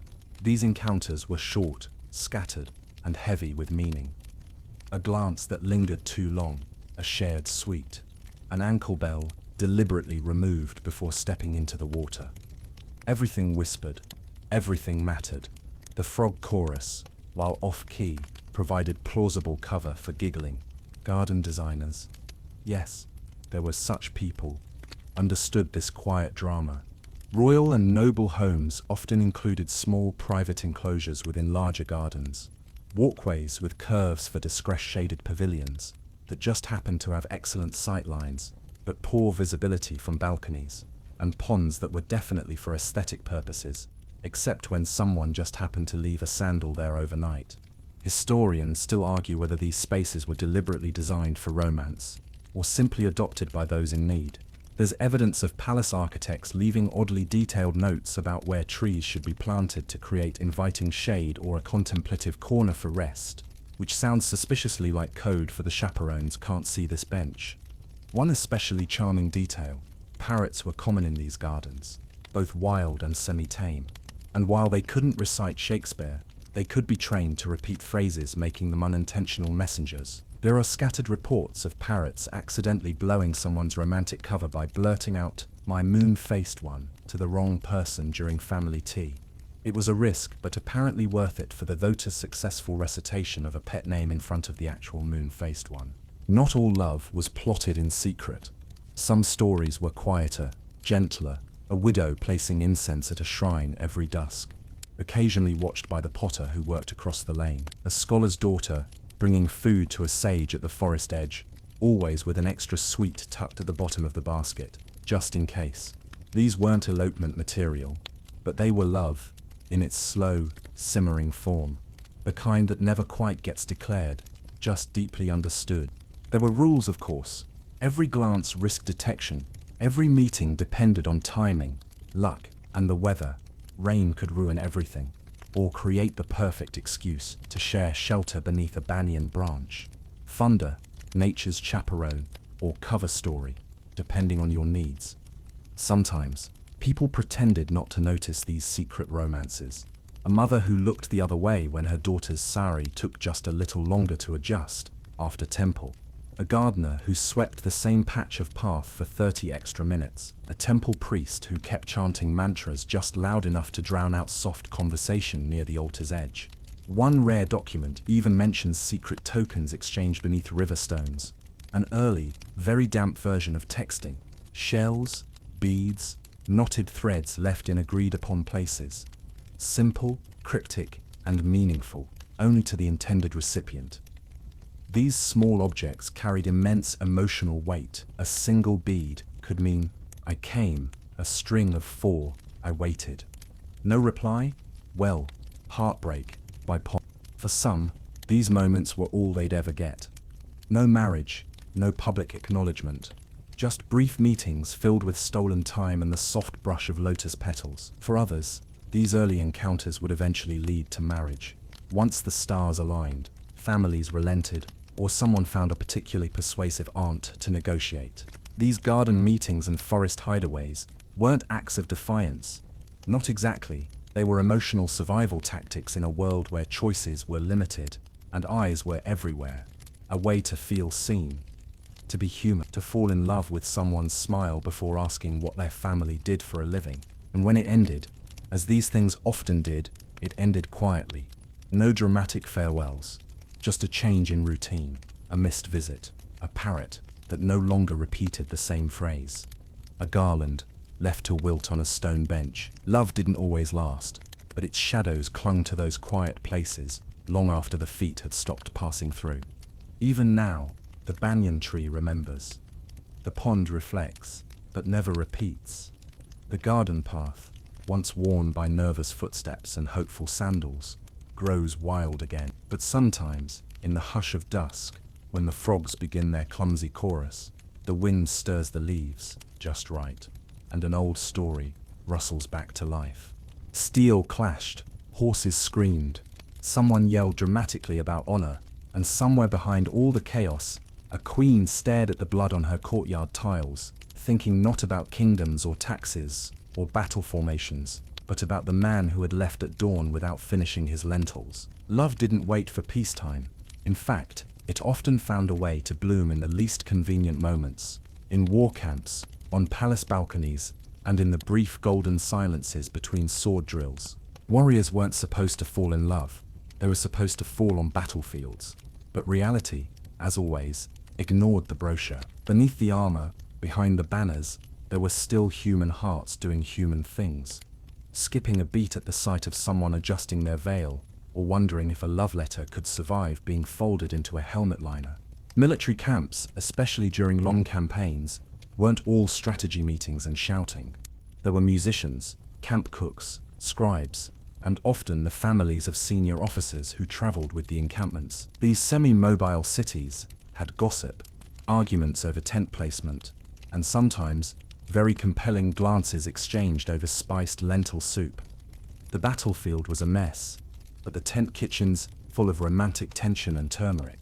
Romance also flourished in the corridors of power that sent those warriors into battle. Queens and princesses, some married young, others not at all, watched from balconies as men trained in palace courtyards.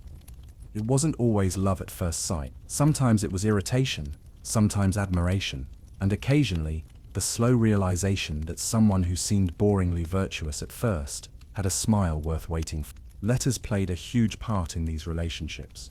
Messages were passed through trusted aides, disguised as military updates or devotional offerings. One famous warrior reportedly received a palm leaf scroll during a siege that contained a love poem, 2 metaphors about mangoes, and a detailed critique of his latest strategic maneuver. Scholars still argue whether it was written by a princess or a very literate spy. Either way, he kept it tucked into his armor for months. And yes, love and war sometimes occupied the same battlefield. One account tells of a warrior who refused to fight a rival general because of a woman both had loved in their youth. Instead, they sat down, compared poetry, and then awkwardly agreed to battle each other's deputies instead. Honor was technically satisfied, feelings, not so much. Another fringe tidbit: some warriors carried tokens into battle, not just amulets, but love charms. Pieces of fabric from a beloved sari, beads worn on a string under armor, a bit of sandalwood paste dabbed just beneath the neck guard. Superstition, perhaps, but in the face of death, love became a form of armor too, a memory worth surviving for. Romantic tension also ran high during the pre-battle rituals. Sword blessings, horse grooming, and temple offerings became emotionally loaded moments. A queen placing sandalwood on her husband's forehead wasn't just completing a ritual, she was anchoring his return. A princess sending garlands to a departing commander wasn't just being supportive, she was signaling, "Come back, or I'll haunt the fort." There were also tales of women disguising themselves as warriors, whether to follow their beloved or to fight beside them. One epic describes a woman who trained in secret, took up arms and defended the city wall, while her lover was away. When he returned, battle-weary and probably covered in dust and regret, she was still in armor, still furious, and still in love, probably in that order. Historians still debate the factual basis of such stories. Were these real women or symbolic stand-ins for loyalty and courage? Did queens really send love notes with strategic advice? Or is that just wishful bard embellishment? Hard to say, but the consistency of these tales across regions suggests that the emotional lives of warriors, and those who loved them, were too potent to ignore. In the royal courts, love between warriors and noble women presented its own problems. A commander might rise in status through military victories, but that didn't always translate to romantic eligibility. One misaligned horoscope, and even the most heroic figure became an impossible match. And yet, there are accounts of secret weddings, hushed engagements, and, in one memorable case, a ceremonial duel to win the approval of a skeptical uncle. The uncle lost, emotionally and literally. When the wars ended, if they ended, relationships changed. Absence had tested affection. Survival had rewritten priorities. Some lovers reunited and tried to build a life around the silence left by what they'd seen. Others drifted, unable to bridge the distance forged by different traumas. A few turned their stories into ballads, performed at victory festivals by musicians who never quite got the tune right, but made up for it with dramatic pauses. And then there were those whose stories never reached a tidy conclusion. A soldier who died with a name on his lips. A woman who lit a lamp every evening, long after everyone else stopped waiting. These weren't epic romances by design.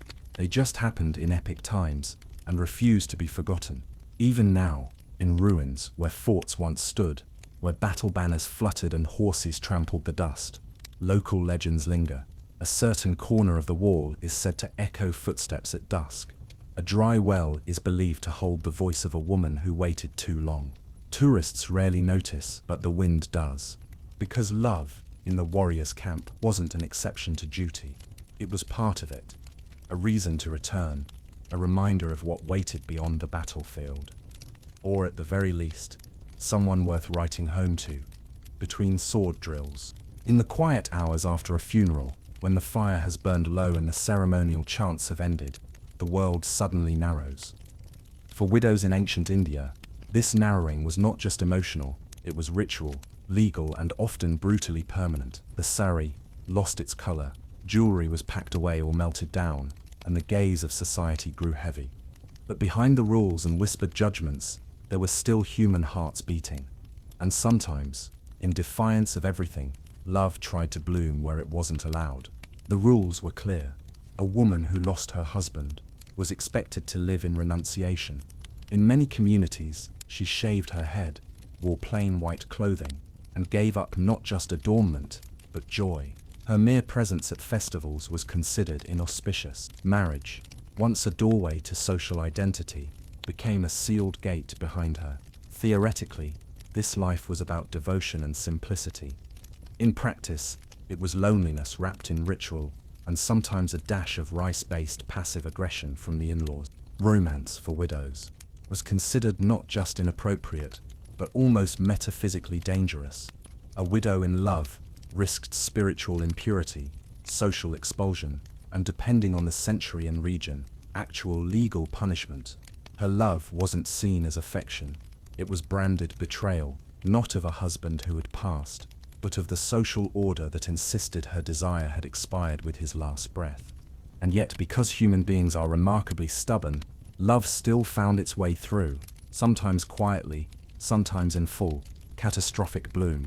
A widow tending the family's sacred tulsi plant might find herself drawn to the scholar who passed each morning. A young woman, widowed before her wedding night, might trade glances with the potter's apprentice, who always seemed to show up just as she was drawing water. These were small moments, lit with longing and danger. Historians still argue how often widows actually engaged in secret relationships, or if these tales reflect more fantasy than fact. But what's undeniable is that literature, especially folk tales, teems with such stories. The love-struck widow, the sympathetic neighbor, the cautious friend who helped pass letters or arrange clandestine temple meetings. These characters appeared often enough to suggest at least a kernel of lived truth beneath the storytelling.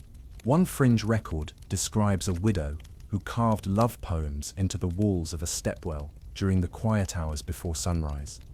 The verses were signed only with a symbol, a broken lotus, and initials no one ever identified. Whether she ever confessed her feelings or simply needed a place to place them, the act was defiance in ink, or rather, in chisel. There were regional differences too. In some areas, particularly in parts of South India, Devadasis, who were technically considered widows due to their ceremonial marriages to deities, still lived full, expressive lives. In other regions, child widows were expected to embrace lifelong austerity before they ever experienced adulthood. The severity of restrictions varied wildly, sometimes dictated more by family politics than doctrine. One grandmother's interpretation of the scriptures could mean decades of solitude or a slightly more lenient exile from color. Occasionally, families tried to reclaim widows by folding them into household routines as caregivers, cooks, unpaid tutors. It was meant to give them purpose, but it also conveniently placed them under constant watch. Some found solace in this structure, others used it as cover. After all, no one suspects the quiet widow folding clothes by the window, except when she folds the same sari 3 times and keeps glancing at the gate. Friendships with other widows often became lifelines, shared grief, yes, but also shared secrets. Together they could read old poetry, laugh at jokes no one else found funny, and dream aloud of what life could be. Sometimes these friendships became something deeper, a quiet, tender intimacy beyond definition or approval. Love, after all, isn't limited by categories, only by those who fear it. Temples were both refuge and risk. A widow lighting a lamp might be met with reverence or suspicion. If someone watched her too closely, questions would follow. But the gods, at least, said nothing. Some widows found comfort in sacred spaces where their feelings could be directed toward deities, transforming personal affection into divine devotion. Others whispered prayers not to gods, but to someone they missed, or someone they dared to want. One particularly telling custom, the use of flower offerings. While married women made elaborate garlands, widows were often denied the act, so some began placing single blossoms, unbound, unthreaded on shrines, a subtle expression of longing, both spiritual and otherwise. No priest could object. A flower is just a flower, unless it's left on a particular step every Tuesday after sunset. Occasionally, love led to bold decisions. Some widows ran away, sometimes with lovers, sometimes just with hope. They joined traveling communities, entered temples as initiates, or sought lives beyond the fences of their birth homes.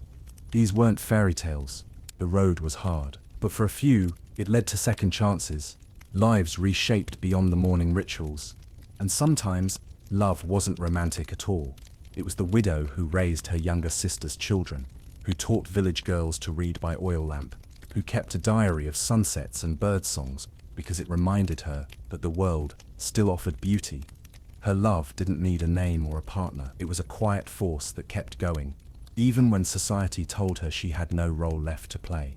Even now, songs linger about widows who dared to love. Their stories were rarely celebrated openly, but they were remembered. Passed in lullabies, preserved in temple carvings with blank faces, whispered by old women to daughters who might one day face their own impossible choices. These stories didn't always end well, but they always began with the same truth. Love doesn't ask permission. It simply appears uninvited, inconvenient, and often unwilling to leave. Somewhere in a narrow alley of a stone-built town, the last lamp of the night flickered on, casting soft shadows on a rooftop where someone waited. Not for a priest, not for a tax collector, but for a message. A sliver of folded palm leaf, a small cloth knot, a lemon leaf with ash pressed into it in the shape of a crescent. Love letters in ancient India didn't always come sealed with wax. They arrived tucked in mango baskets, tied to pigeon legs, or folded into the pleats of a trusted friend's sari. And sometimes, if the mood was right, illuminated by the flicker of a lantern left burning just a little too long. In an age before ink flowed freely, and privacy was anything more than a suggestion, lovers found ways to speak in symbols. Words mattered, but how they were delivered mattered even more. A poem tied to a sprig of holy basil, pure longing, a scented silk pouch with no note inside, a full-blown emotional roller coaster, condensed into 3 square inches. Letter writing wasn't just an art, it was espionage with a floral budget. The language of light was equally important. Oil lamps became codes. 1 flame meant safety, 2, urgency. A flickering third meant I miss you, or possibly, my brother is awake. Try again tomorrow. Lovers learned to read the night as a message board. A lantern left at the far corner of the veranda said, I'm thinking of you. One left near the tulsi plant said, you're pushing your luck, but yes. Historians still argue how widespread these practices really were. Some claim they were the romantic indulgences of poets and nobles, with too much time and not enough adult supervision. Others argue that even village love had its secret communications, just stripped of metaphor and more prone to being intercepted by goats. Either way, the methods were ingenious. Where there were rules, lovers found workarounds. The written letters, when they did appear, were miniature artworks. Palm leaves were common for the literate, bark and cloth for the bold. Some were stitched with colored thread, the message hidden in the pattern.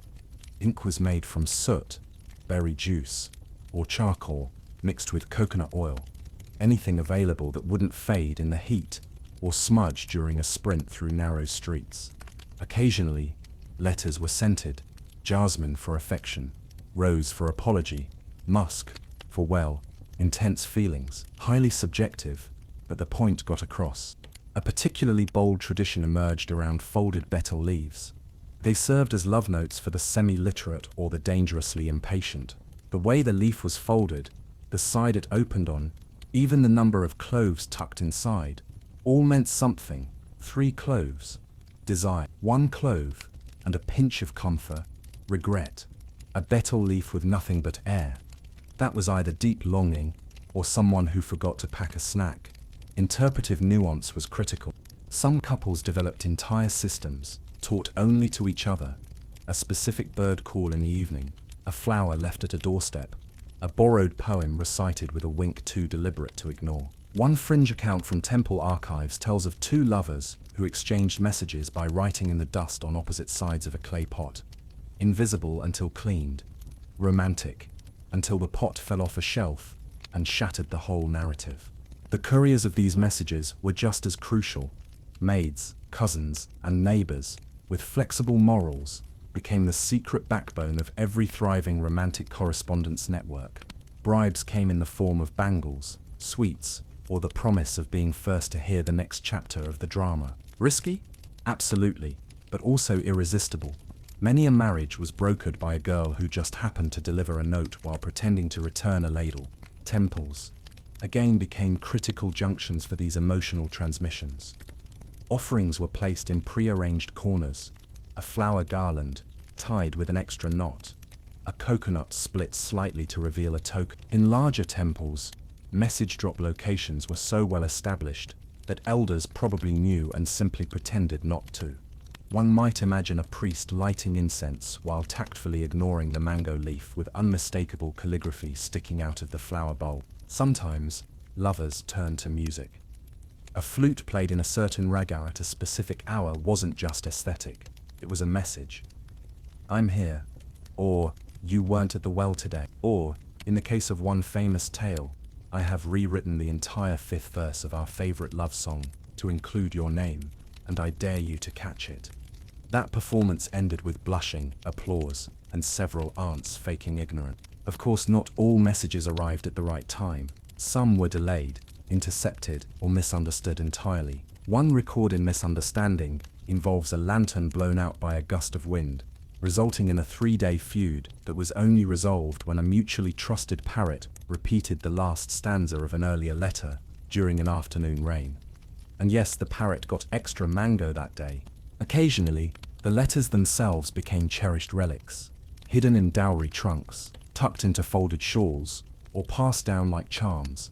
A daughter might find her mother's old leaf letter, trace the faded ink, and wonder about the boy with the 2 perfect metaphors, or the woman whose poetry bled into the stitching of a bridal blouse.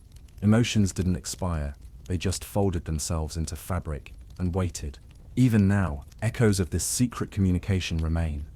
Folk songs about lamp signals, proverbs about unread letters, and the lingering superstition that a peacock feather left at someone's door means someone somewhere still waits for a reply.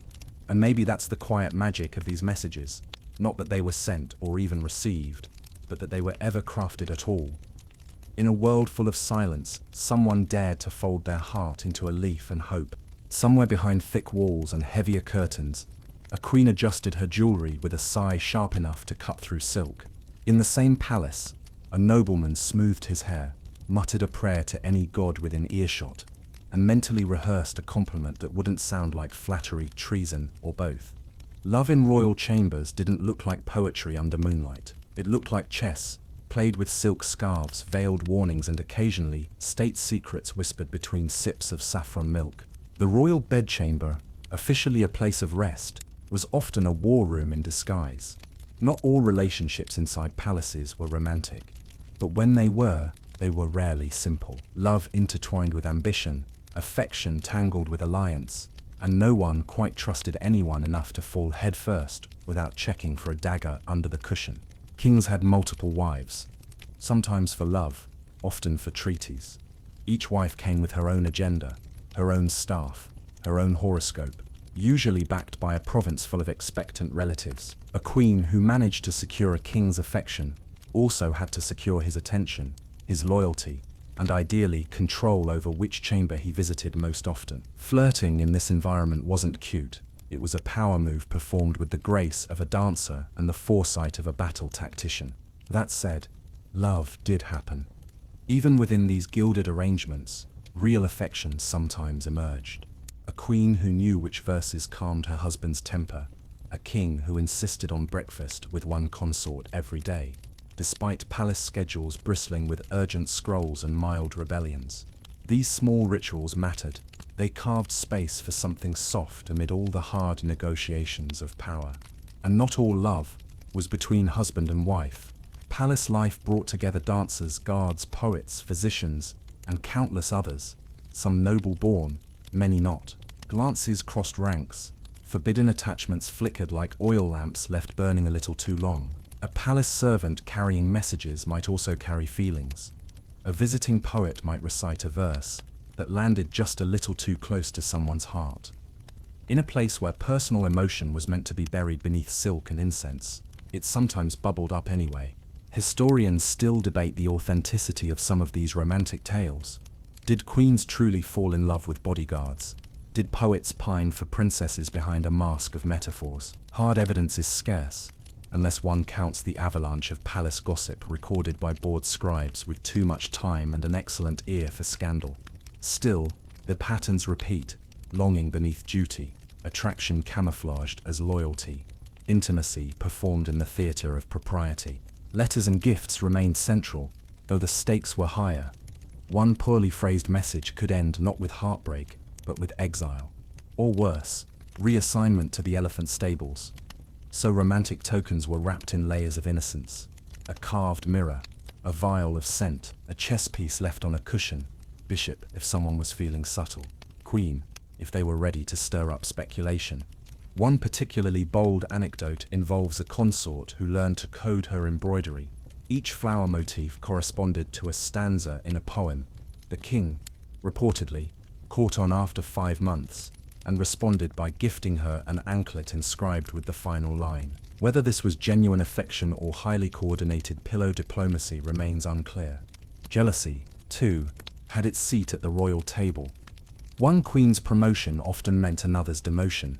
Socially, emotionally, and in terms of breakfast invitations, some palaces tried to maintain harmony with elaborate rules, set rotation schedules, designated festival roles, or ritual gift balancing systems. Did it work? Well, if the records of accidentally swapped garlands and mysteriously burnt veils are any indication, not always. But love, once sparked, could survive even in this atmosphere. In fact, it sometimes thrived on the challenge. The thrill of secrecy, the comfort of shared risk, the sweet ache of seeing someone across a crowded court gathering and knowing a single blink meant I remember the same space that choked spontaneity sometimes intensified meaning. When words were rare, each one landed like a prayer. Fringe traditions also existed to safeguard or secretly express these affections. For example, certain hair oils were scented only for specific consort signals to the king, or to each other depending on who noticed. In some courts, musicians were trained to adjust ragas to reflect which queen was present, offering emotional subtext to every performance. Yes, that soft flute melody wasn't random, it was and sometimes political enemies became romantic partners. Not often, but once in a while, a captured noblewoman or a visiting prince's sister found unexpected affection in enemy territory. These stories were either erased entirely or exaggerated into myths, depending on how things turned out. But the idea persisted that even behind palace walls soaked in intrigue, hearts could change the plot. The end of these romances varied. Some faded quietly into protocol. Some ended explosively, with banishments and epics penned in regret. Others simply endured, unchronicled but real, folded into the fabric of court life, like the faint scent of rose water lingering in a silk shawl. Even today, palace ruins whisper about them. A corner where two lovers used to meet, a mural that contains a strangely specific flower pattern, a worn patch on a marble floor where a certain queen's favorite rug always lay. These details aren't listed in history books, but they exist. Because while the politics of the palace took place in council halls and battlegrounds, the love stories unfolded in bedrooms and balconies, behind screens, through poetry, across chessboards. Quiet, careful, complicated, but real. Somewhere between history and myth, where facts blur into poetry and the gods behave more like flirty theatre actors than solemn cosmic forces. Love takes on an entirely new shape. In ancient India, divine love wasn't just a metaphor, it was a template, an inspiration, and sometimes an excuse. The gods fell in love, made questionable decisions, wrote celestial breakup poems, and occasionally forgot which mortal hearts they'd accidentally shattered. And mortals, predictably, followed suit. Take Krishna, for example, that peacock-feathered charmer with the flute in the wardrobe of casually spiritual mischief. He didn't just steal butter, he stole hearts, entire villages of them. His legendary romance with Radha wasn't a quiet affair. It was performed across dance floors, enacted in temple rituals, and interpreted in 1,000 songs where the line between sacred yearning and deeply personal pining became paper-thin. Was Radha a metaphor for the soul's longing for God? Maybe. Was she also the face half the poets in North India imagined when they themselves were heartbroken? Absolutely. Krishna's story taught an entire culture that love could be intense, transcendent, playful, and devastating, all at once. Devotees worshipped his emotional life as much as his divine power. His relationships weren't just lessons, they were emotional blueprints. If Krishna could abandon sleep to play his flute for his beloveds, then surely some midnight letter writing wasn't that over-dramatic. And he wasn't the only divine heartthrob. Shiva and Parvati gave love a more grounded form, steady, tested, and occasionally hilariously awkward. Shiva, the great ascetic, had to be cajoled, danced at, and spiritually smacked into paying attention to Parvati, who basically rebranded divine persistence. Their courtship involved tapas, spiritual austerity, rejection, reincarnation, and finally, marital harmony. A mythological will, they won't they, with cosmic stakes. Their love was interpreted by many as a divine balance, destruction and nurture, detachment and desire. Their union symbolized not just romance, but the idea that love could exist within duty, not in spite of it, which made them very popular with married couples, who now had divine precedent for bickering during festivals. Historians still argue how literally these divine romances were meant to be taken. Were they allegories, cosmic metaphors, or reflections of real social and emotional experiences refracted through myth? One scholarly camp insists that these stories helped justify human emotions in a religious context. Another argues they provided just enough ambiguity to let temple sculptors get weird. Both are likely correct. Temple art and sculpture embraced these myths with great enthusiasm. Walls featured Krishna surrounded by gopis, Shiva and Parvati mid-dance, Kama, the god of love himself, aiming flower-tipped arrows at unsuspecting deities. Love, desire, jealousy, rejection, they were all carved in stone, right next to sacred mantras and occasionally a monkey stealing fruit. The divine wasn't solemn, it was expressive, emotional, and extremely interested in romantic nuance. Kama too deserves mention. The god of desire, often seen holding a bow made of sugarcane with strings spun from bees, was not subtle.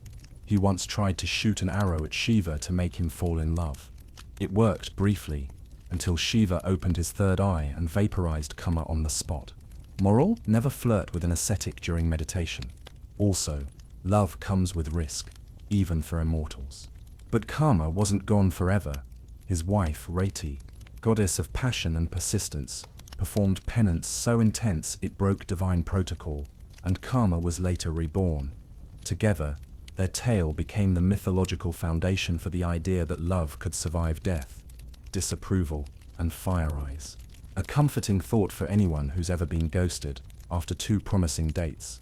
These divine romances didn't just entertain, they structured rituals. Festivals like Holi, Radhashtami, and Shivaratri centered on divine love stories, reenacted annually with color, music, and a level of public participation that bordered on performative eavesdropping. Songs sung at these festivals weren't about distant gods, they were personal, emotional, and sometimes just slightly scandalous. A favorite theme: she loves him, he's off doing cosmic things, and we're all very annoyed on her behalf. Folk traditions took these stories even further. In village theatre and oral epics, divine love became human-sized. Radha wasn't just a celestial consort, she was the village girl with the impossible crush. Shiva wasn't just a cosmic force, he was the moody man who forgot your anniversary, but remembered your favorite flower. The gods had emotions, which meant emotions were sacred, convenient if you happened to be in love and in need of theological backup. One fringe tradition even suggested that dreaming of a deity, particularly in romantic context, meant that you were being invited into divine affection. Whether this was spiritual or just sleep-deprived wishful thinking remains unclear, but for some, it made the line between prayer and personal fantasy beautifully blurry. These myths also gave language to forbidden love.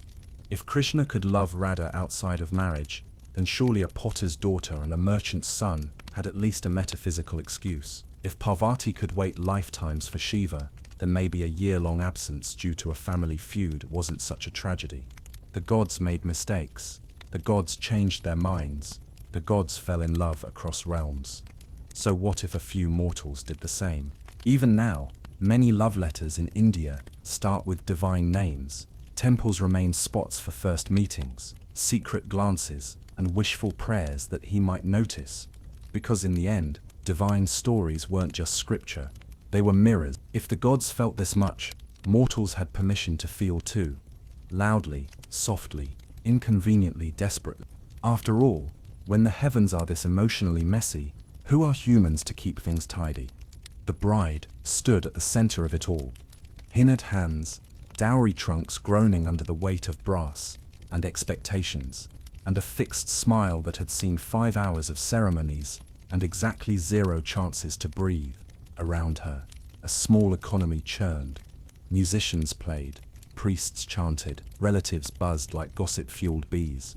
And in the corner, a very serious uncle negotiated with the groom's cousin over whether the second bullock cart of gifts would arrive before or after the rice was served. Because in ancient Indian marriages, love may have whispered, but dowries yelled. A wedding was rarely just about 2 people. It was about 2 families, sometimes 2 villages, merging assets, reputations, and furniture collections. The marriage market was real, and like all markets, it had trends. Landowning families preferred alliances with other landowners. Skilled artisans bartered talent for grain and cloth. Caste determined the general aisle, but the finer points, horoscope compatibility, goat count, gold weight, decided the checkout price. Dowries, or days, were the backbone of these transactions. In theory, they were gifts to help the bride settle into her new life. In practice, they were carefully calibrated packages designed to secure favor, status, and a decent place in the marital pecking order. A wealthy bride might bring with her gold jewelry, silks, copper vessels, livestock, even land deeds. A not-so-wealthy one might arrive with modest household items, a box of betel leaves, and one cousin who could sew extremely fast. The groom's family, of course, was expected to contribute too, sometimes through a bride price. Yes, that was a thing in certain regions, more often by hosting grand feasts or offering property rights. Negotiations could take weeks or months, or in the case of particularly ambitious families, several astrological cycles and one unnecessary temple renovation. Historians still argue whether the dowry system originally served as a form of female inheritance or always leaned toward economic coercion. Some point to early texts that describe dowries as voluntary gifts, support for the couple's new life. Others argue that by the classical period it had become a social tax on daughters, complete with inflation and frequent post-wedding audits. One fringe record even mentions a bride's uncle arriving after the wedding to renegotiate the dowry, because he'd just acquired an ox and thought it might sweeten the deal. It did not. The ox reportedly escaped during the argument and ate part of the ceremonial garland, which was later blamed for the couple's mild but persistent domestic arguments. The economics of love were blunt. A handsome but poor groom could be balanced with a generous dowry.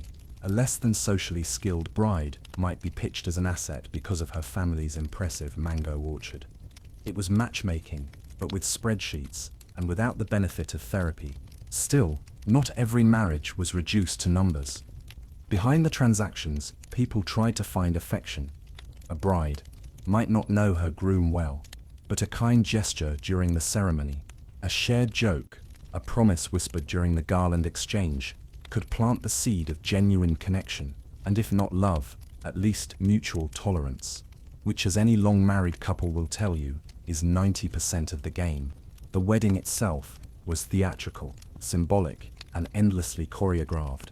7 steps around the sacred fire, vows muttered half nervously, half confidently, aunts adjusting the bride's veil every 10 minutes, even when it hadn't moved. Every action was layered, spiritual duty on the surface, social signaling underneath. How tightly the groom held the bride's hand, whether he looked at her when saying his vows, whether she laughed at the joke his uncle made about astrologers. She never did. The bride's entrance was its own spectacle. Dressed in red, dripping in borrowed or family-inherited jewelry, she was both honored and heavily burdened, literally and emotionally. Her dowry had been discussed, displayed, possibly critiqued. Her fate was sealed by stars, social standing, and sometimes her mother's hasty yes to a very convincing priest. Occasionally, rebellion slipped in. A bride who refused to cry during her vidai, farewell. A groom who insisted on a simpler ceremony despite his family's obsession with spectacle. One story tells of a bride who added an extra line to her vows, "And I will not fetch your cousin's water pot," which caused both outrage and, oddly, applause from several bored children.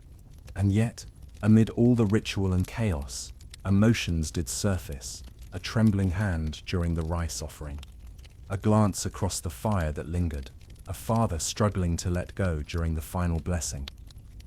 For all its politics, the wedding was still a beginning, and sometimes, just sometimes, 2 people walked into that house of rituals, as strangers, and stepped out as something far more complicated. Dowries didn't always end with the wedding. Some disputes flared up post-marriage, expectations unmet, gifts claimed to be promised, arguments about who paid for the 4th cooking pot. In rare cases, love managed to rise above the bickering, a husband defending his wife against his family's greed, a wife insisting that her in-laws be respected, even if they'd miscounted her gold bangles. Small acts, big shifts. Even in folk songs, dowries and marriage markets were a favorite theme. Playful jabs at greedy grooms, teasing lines about bringing more brass than love. But under the humor lay a bittersweet truth. Love often had to wait its turn, behind the gold and the goats. Today, the echoes remain. Grand weddings, elaborate gift exchanges, negotiations that sometimes feel like mergers. But tucked inside every tradition, there's still the hope that behind all the bargaining, 2 people will find something real, and maybe, just maybe, One day, the bride will turn to the groom and say, "You're lucky my uncle didn't throw in that ox. You'd never have kept up with it." The henna had faded. The songs had stopped. Somewhere behind closed shutters, a wife traced the outline of a paisley pattern still faintly visible on her hand, and wondered how love could vanish so quietly. It didn't slam doors or shout accusations. It simply withdrew like smoke from an extinguished lamp. There, one moment, a memory the next. In ancient India, love stories didn't always last until the gods grew bored. Some soured, some cooled, and others simply unraveled, like an old sari, whose threads no longer held. Marriage was never sold as a romantic guarantee. Duty came first, then respect. Affection, if it bloomed, was considered a divine bonus. But sometimes after the ceremonies, the feasts, and the enthusiastic dowry audits, real life crept in, unevenly, and real life, even in palaces or humble homes, was rarely good at romance maintenance. Maybe he traveled often. Maybe she never quite settled into the rhythms of his household. Maybe their horoscopes had been perfectly aligned, but their temperaments absolutely were not. Or maybe more quietly, they'd just drifted. No major scandal, no parrot delivering secret messages, just the slow realization that the shared silences no longer felt companionable. And still, they stayed married. In ancient India, there weren't many exits from a marriage. Divorce was technically possible in some texts. Certain Dharmashastra manuals mention terms under which separation was allowed, but culturally, it was rare. Divorce often required community mediation, proof of serious misbehavior, and a willingness to endure several lifetimes' worth of raised eyebrows. For most, it wasn't an option. So when love left, couples stayed in place, carrying its ghost. But people found ways to grieve, to express, to cope. Letters were written, sometimes to friends, sometimes never sent. Songs were composed, not always meant to be sung aloud. One widowed poet, decades after her husband's death, wrote of a love that dissolved like ghee in warm rice, gone, but still scenting the meal. Subtle, bittersweet, very well edited. Some sought comfort in rituals. Women who felt emotionally abandoned might redirect their affections into devotion. Daily offerings at the shrine, meticulous lamplighting, and festival participation became not just religious acts, but emotional outlets. Gods were better listeners than husbands anyway, and far less likely to critique the lentils. Others turned to poetry, carving verses into tree bark, composing couplets under their breath, while grinding spices. Love didn't have to survive to be worthy of expression. In fact, some of the most poignant poetry came from love that had curdled. "He no longer brings garlands," one line reads, "so I wear my own, and pretend not to notice." Historians still debate how widespread emotional estrangement was, or how openly it was acknowledged. Much of the written record focuses on ideal marriages, devotional unions, and dramatic romances. But the folk songs tell another story. A woman sings of her husband's distant eyes. A man jokes about sleeping on the floor by choice. These verses weren't just entertainment, they were emotional footnotes. Sometimes, people found companionship elsewhere. Not always romantically.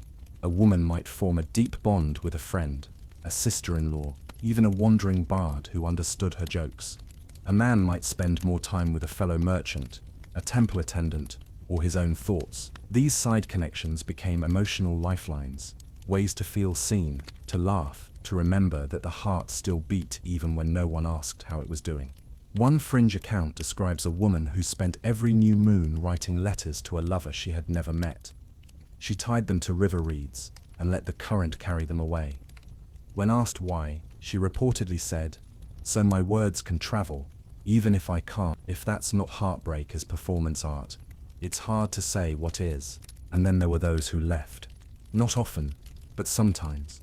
One partner vanished, left for pilgrimage, for trade, for war, and didn't return, sometimes by choice, sometimes by fate. The partner left behind would be forced to narrate the absence in socially acceptable terms.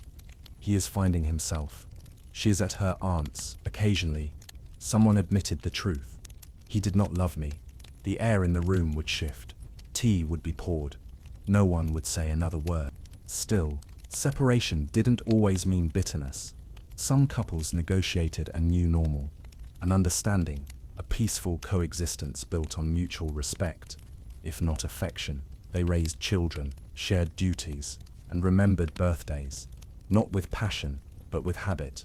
Not every marriage was a storm. Some were long, still lakes, deeper than they appeared, quietly holding secrets no one else needed to know.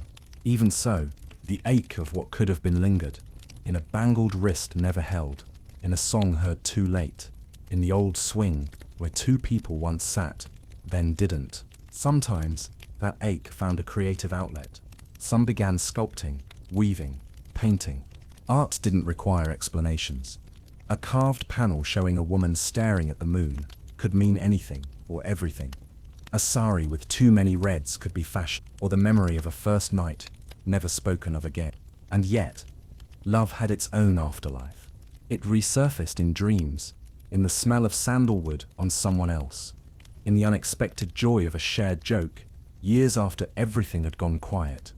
These small flickers didn't rekindle the flame, but they reminded people it had once burned, which sometimes was enough.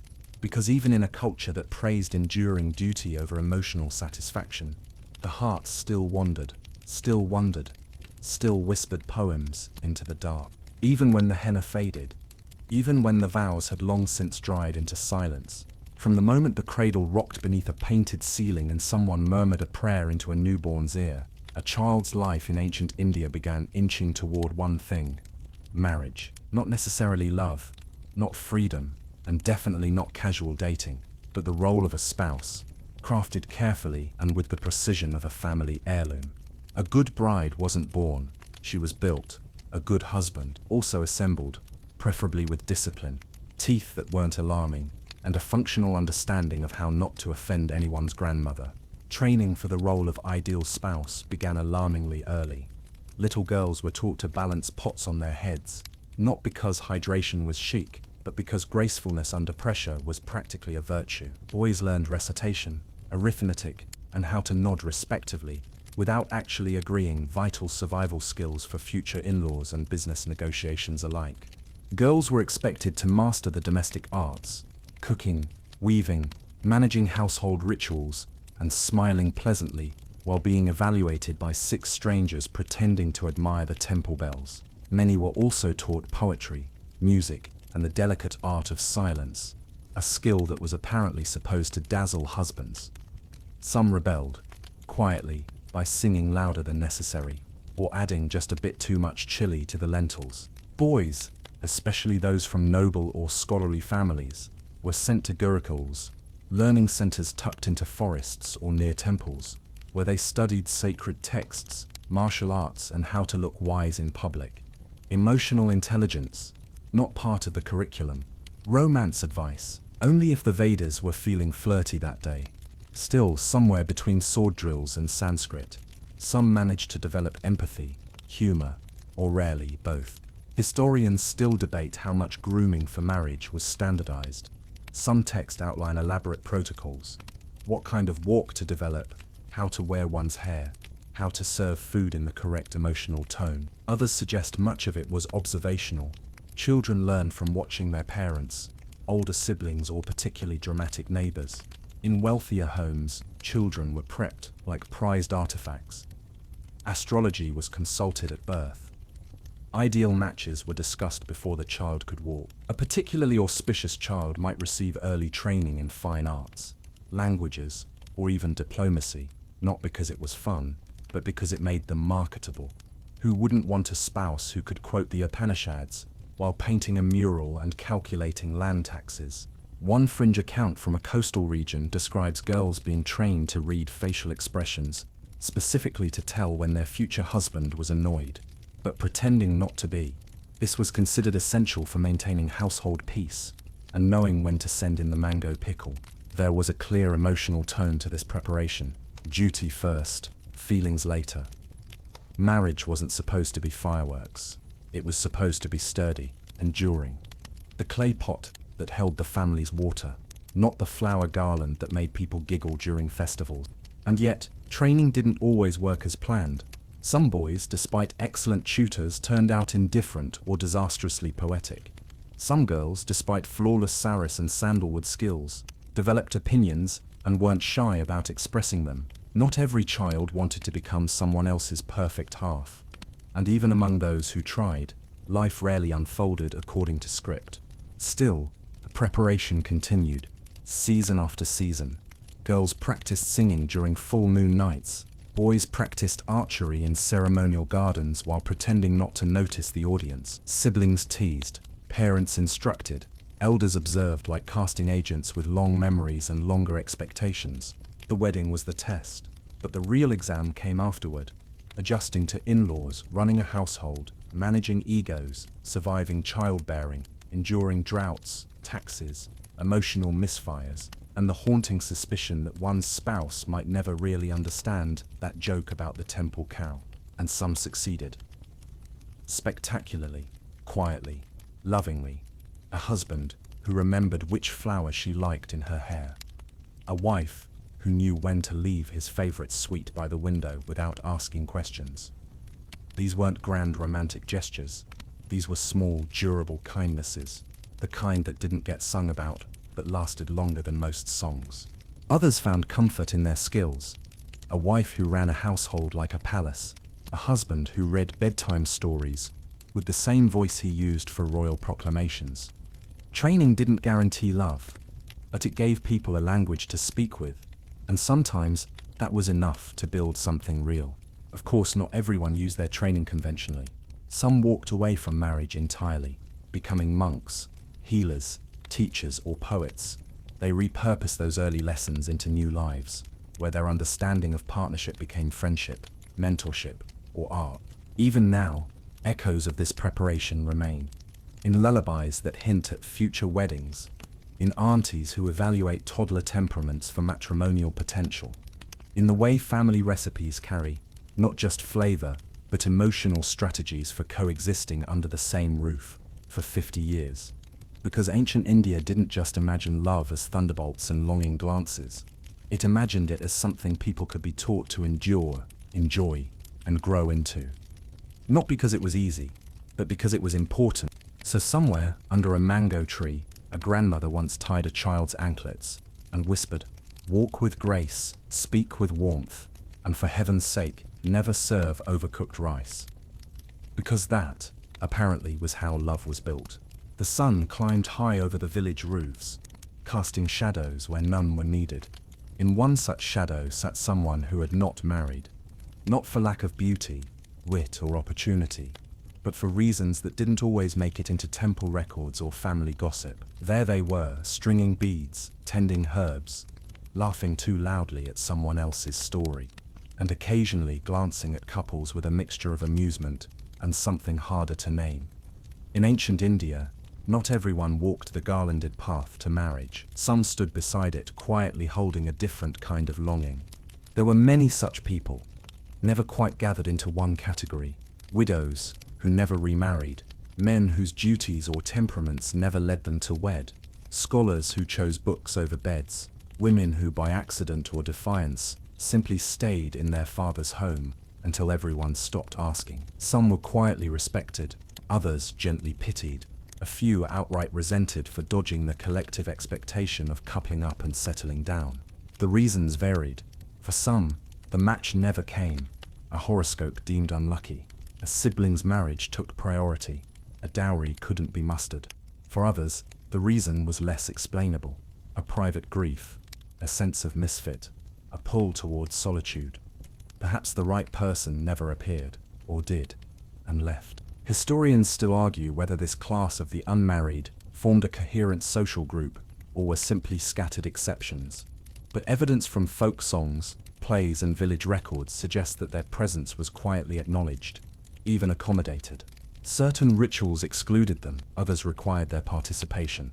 They hovered at the edges of ceremonies, neither center nor outcast, just slightly to the side, like the one person at a wedding who laughs at all the right moments but eats alone. Fringe accounts mention solitary women who became experts in herbal medicine, midwifery, or temple service, men who acted as scribes, wanderers, or caretakers. These lives weren't necessarily lonely. Some were rich with meaning, contribution, and even joy, but the ache of unshared love, or unspoken desire, often lingered, like incense that clung to fabric, long after the prayer ended. The emotional experience of these unchosen hearts varied as much as the people themselves. Some wore it lightly, like a shawl taken on and off, depending on the season. Others carried it deep, pressing it into their daily routines with ritualized precision. A flower offered to a deity every morning, a poem rewritten endlessly with no reader in mind, a cup placed beside their own, just in case. One overlooked tradition involved carving prayers into trees, not for gods, but for imagined companions. A woman might mark the bark of a neem tree with the name she had chosen for a child never born. A man might leave a line of verse tucked behind a shrine, unread by all except the wind. These acts weren't demands, they were acknowledgements. Love, even unanswered, deserved its place.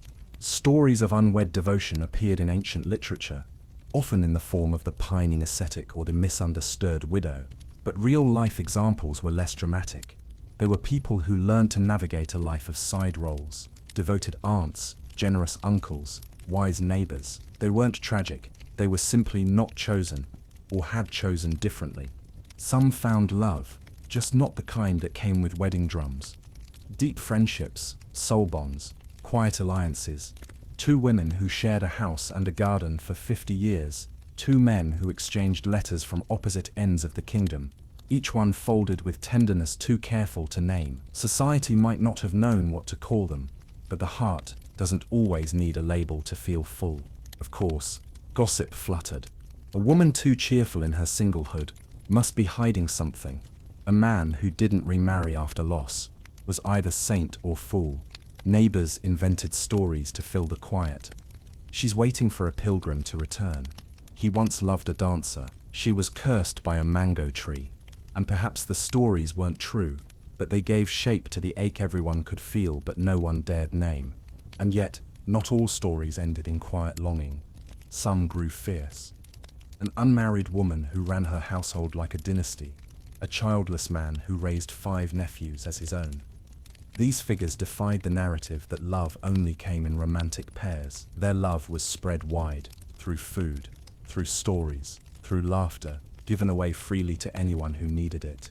Festivals often brought these emotions to the surface. Watching lovers exchange garlands, hearing songs of Krishna and Radha, joining rituals designed for couples. These were bittersweet moments. Sometimes the unwed would stay home. Sometimes they'd attend, smile, and recite the chants, louder than anyone else. Not to mask anything, just to take part in a world they were still connected to, even if from a different angle. And then there were those who never mourned what wasn't. They built different lives, laughed at the drama of others, knew themselves well enough to choose a quieter joy. For them, love didn't arrive in a person. It came in a sunrise, in a well-timed monsoon, in the pleasure of knowing no one else had to wash their laundry. Even now, in stories passed down, these figures live on, not as failures, but as mysteries. The ones who might have had a great love, or none, or many, or one so deep they never needed to explain it. They remind us that love, like life, is not always symmetrical, not always celebrated, not always spoken, but always there folded into silence, waiting in a cup, blooming quietly on the windowsill. The temple loomed quiet under the early dusk, its carvings casting long shadows, its columns echoing only the soft footsteps of the priest, preparing the evening oil lamps. Somewhere near the back, behind a half-forgotten shrine, 2 figures stood closer than ritual required. Love was not invited here, officially, but it arrived anyway, barefoot, persistent, and just a little reckless. Temples were meant to be sacred spaces, places of devotion, discipline, and divine detachment, but they were also, intentionally or not, places where caste lines blurred in the crowd, where eyes met under the sway of incense, and where the endless recitation of cosmic love stories created a soft space for human hearts to slip through the cracks. Here, forbidden romances weren't just rare, they were explosive.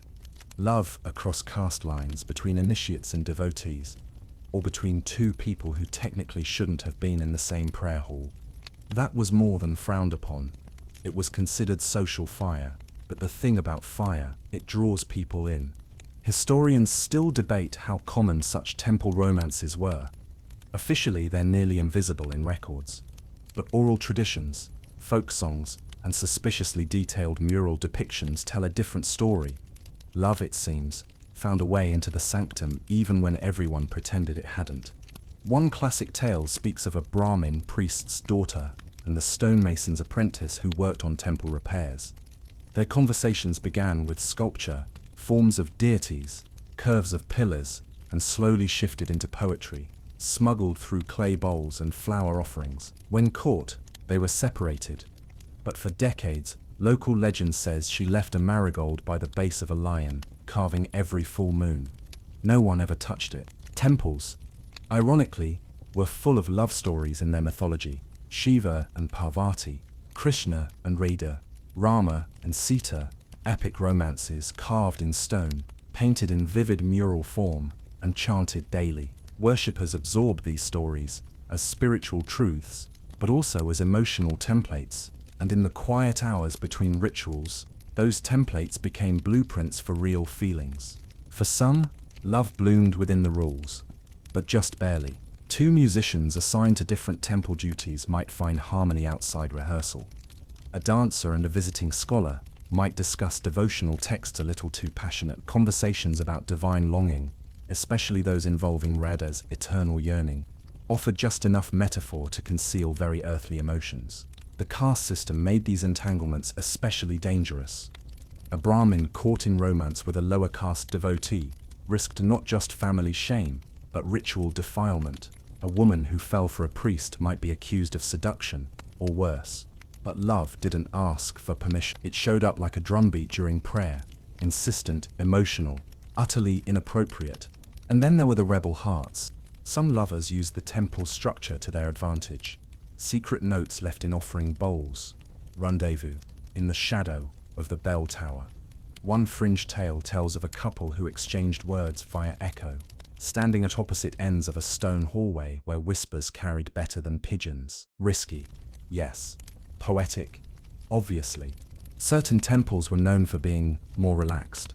In coastal regions particularly, there are records of shrines that welcomed couples seeking divine blessing, regardless of caste or status. Some of these shrines became unofficial safe havens, places where love could at least be acknowledged if not protected.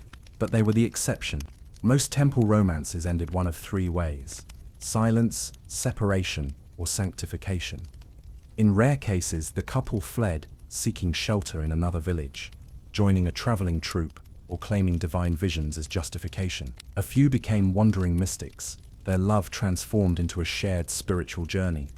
Others never saw each other again, but carried the story quietly for the rest of their lives, folded like a lotus petal in memory.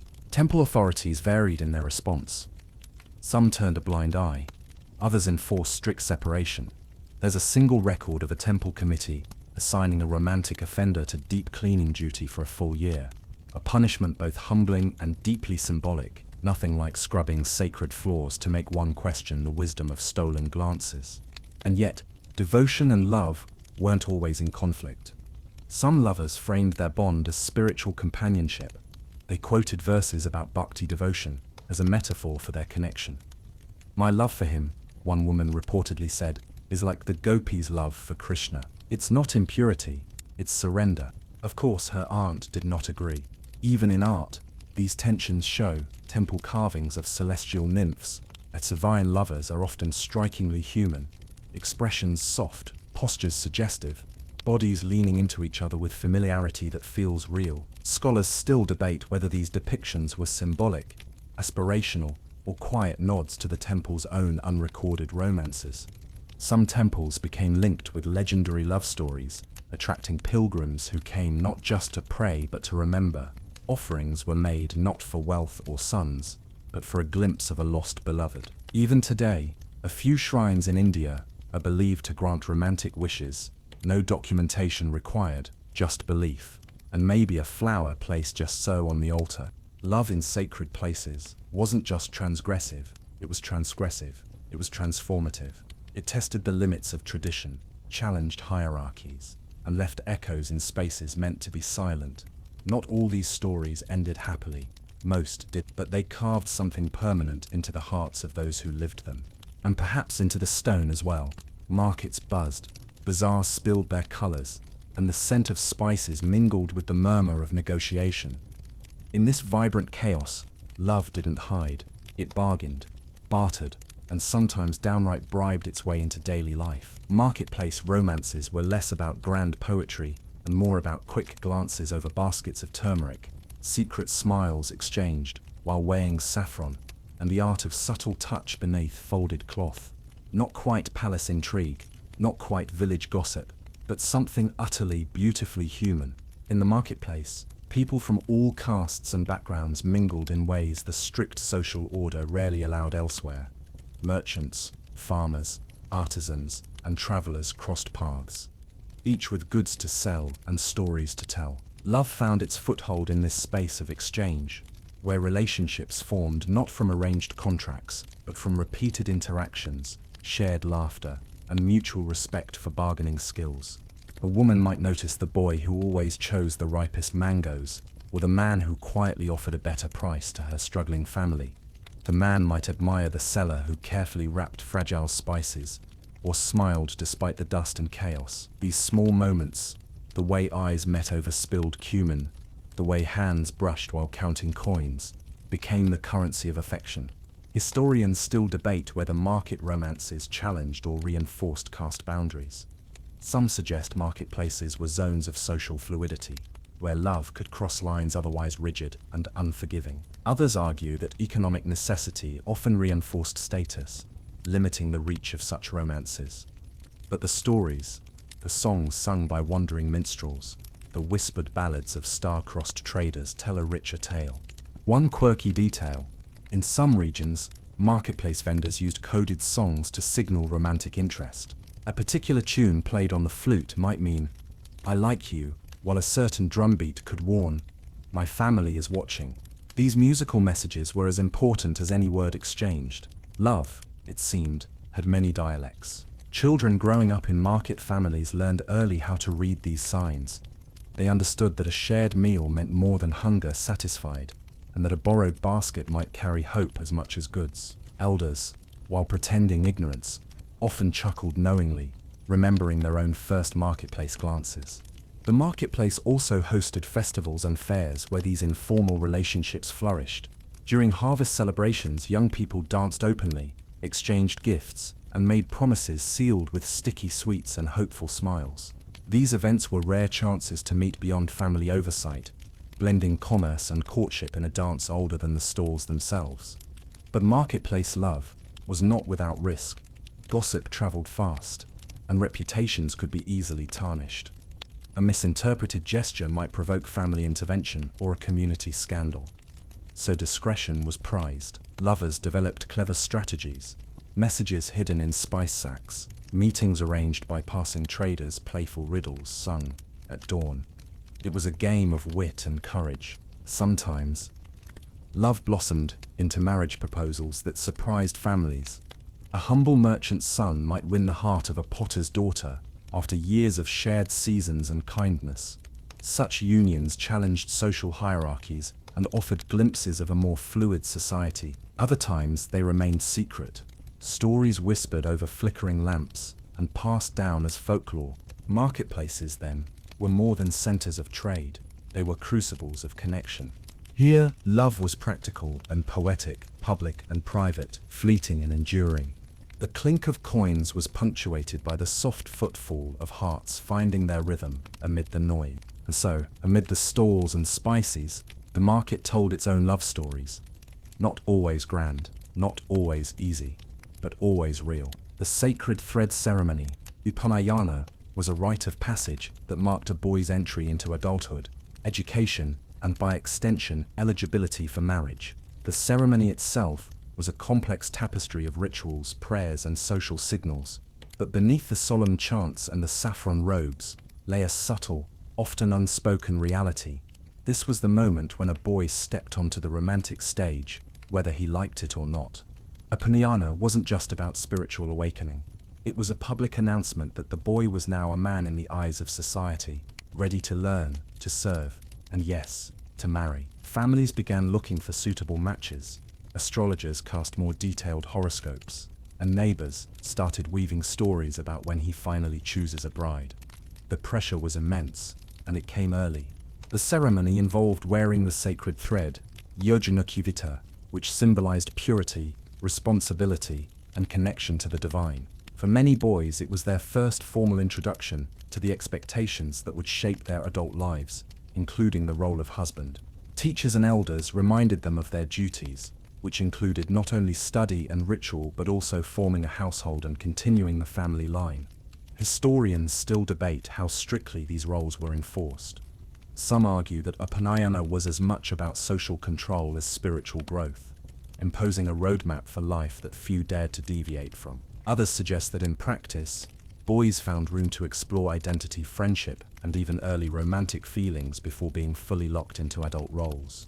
Romance, of course, was complicated by caste, class, and family expectations. A boy might dream of a clever, kind partner, but be bound by horoscope compatibility, dowry, considerations, and family alliances. Some narratives hint at secret crushes and first loves formed during study moments, of genuine affection constrained by rigid social structures. One curious tradition involved learning poetic arts and music as part of the curriculum, skills considered essential for attracting a suitable bride. Boys practiced reciting verses about love and valor, hoping to impress not only teachers but prospective families. The pressure to perform emotionally was as real as the pressure to memorize sacred texts. Meanwhile, girls underwent their own form of preparation, often less formal but equally intense. Their education centered on domestic skills, devotional practices, and the arts of conversation and charm. While boys took on the thread and began public life, girls honed the subtle cues and gestures that would make them desirable wives and respected members of their future households. In some communities, these preparations included informal matchmaking. Children were introduced early, and while outright romance was discouraged, small moments of shared play, study, or festival attendance laid groundwork for future relationships. Stories survive of young couples exchanging secret notes during lessons, or meeting briefly near temple wells, their feelings tender but deeply private. The tension between personal desire and social obligation was a constant theme. Parents recited prayers for suitable matches, priests emphasized duty, and young people balanced hope with resignation, longing with practicality. Historians still debate how often early romantic feelings influenced actual marriage choices. Some argue that love blossomed within arranged frameworks. Others believe that personal affection was sidelined for social and economic factors. The truth was likely a complex blend. Love happened, but it was carefully managed. One charming detail, the sacred thread itself, sometimes became a token of affection. A girl might tie a small ribbon to the thread, or weave a flower into its strands as a secret sign of support or admiration. These small gestures were powerful, a whispered promise in a world where words could be dangerous. Upanayana marked a threshold between childhood and adulthood, between dependence and responsibility, and between innocence and the complicated realities of love. It was a ceremony that prepared young men not just for ritual life, but for the intricate dance of relationships that awaited them. And in those moments, beneath the chants and saffron robes, the heart quietly learned its first steps. Courting in ancient India was a dance of subtlety, ritual, and restraint, a carefully choreographed sequence where every glance, gesture, and word carried weight far beyond their surface. Unlike the modern whirlwind of texting, swiping, and instant connections, courtship here moved at a pace measured by moon phases, festival calendars, and the slow unfolding of social approval. It was a game played in shadows and whispers, with propriety serving as both guide and obstacle. Young men and women, often from families who arranged their marriages, found pockets of opportunity to communicate their feelings. These moments were rarely direct. Instead, they unfolded in shared poems, exchanged gifts, or the lingering touch of a hand during a festival dance. A glance at the right moment could be a declaration, a smile, a promise. Timing was everything, and missteps could mean scandal or worse. Matchmakers, or sambandakaras, were central figures in this process. Far from being mere intermediaries, they were skilled negotiators of emotion and social capital. Their role was to gauge not just compatibility of horoscopes and families, but the flickers of mutual interest beneath the surface. They translated coded messages, read the subtle language of body posture, and often helped orchestrate encounters that might otherwise be impossible in a society, emphasizing decorum and caste boundaries. Historians still debate how much autonomy individuals had during courtship. Some argue that families controlled nearly every move, limiting personal choice to a polite nod or a secret sigh. Others find evidence of young people exercising agency, writing poetry to each other, engaging in shared religious activities, and sometimes even running away when rules became too tight. The truth likely varied by region, caste, and era. Gifts played a crucial part in courting.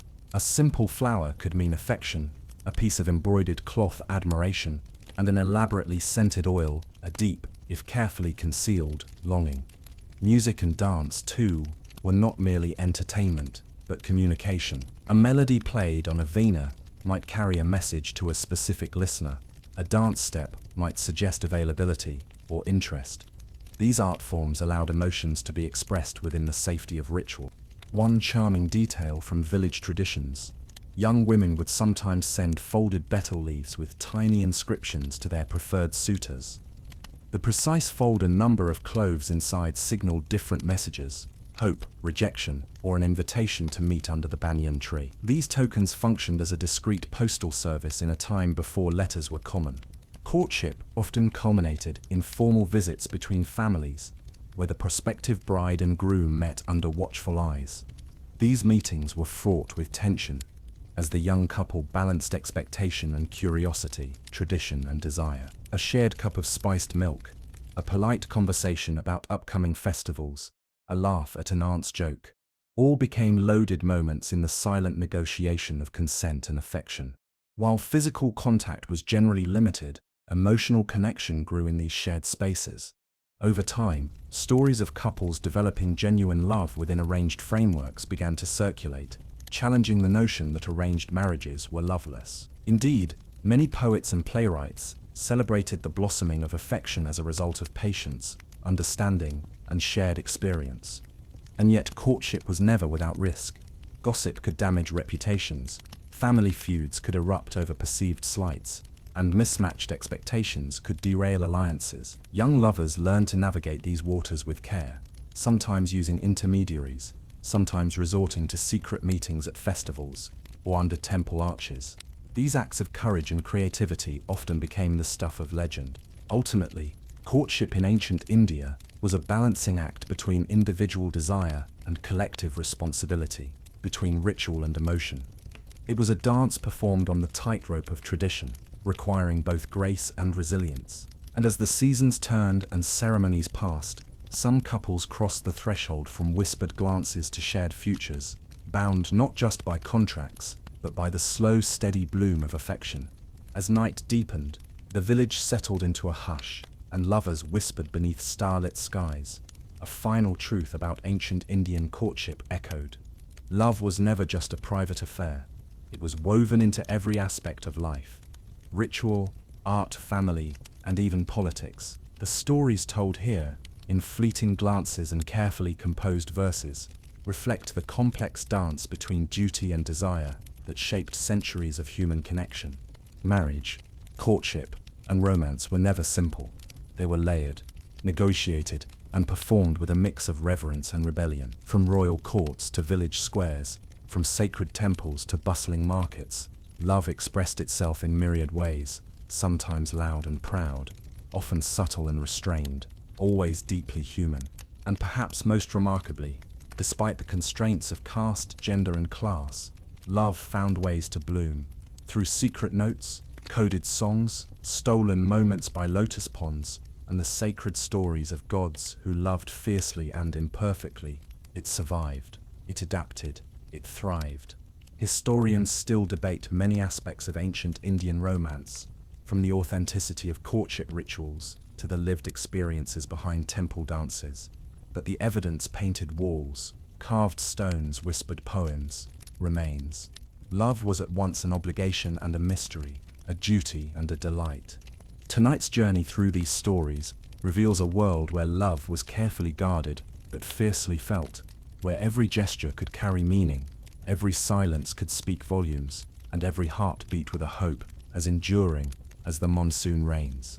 As the final lamp flickers and the moon slips behind clouds, it's worth remembering, love in ancient India was never just about two people.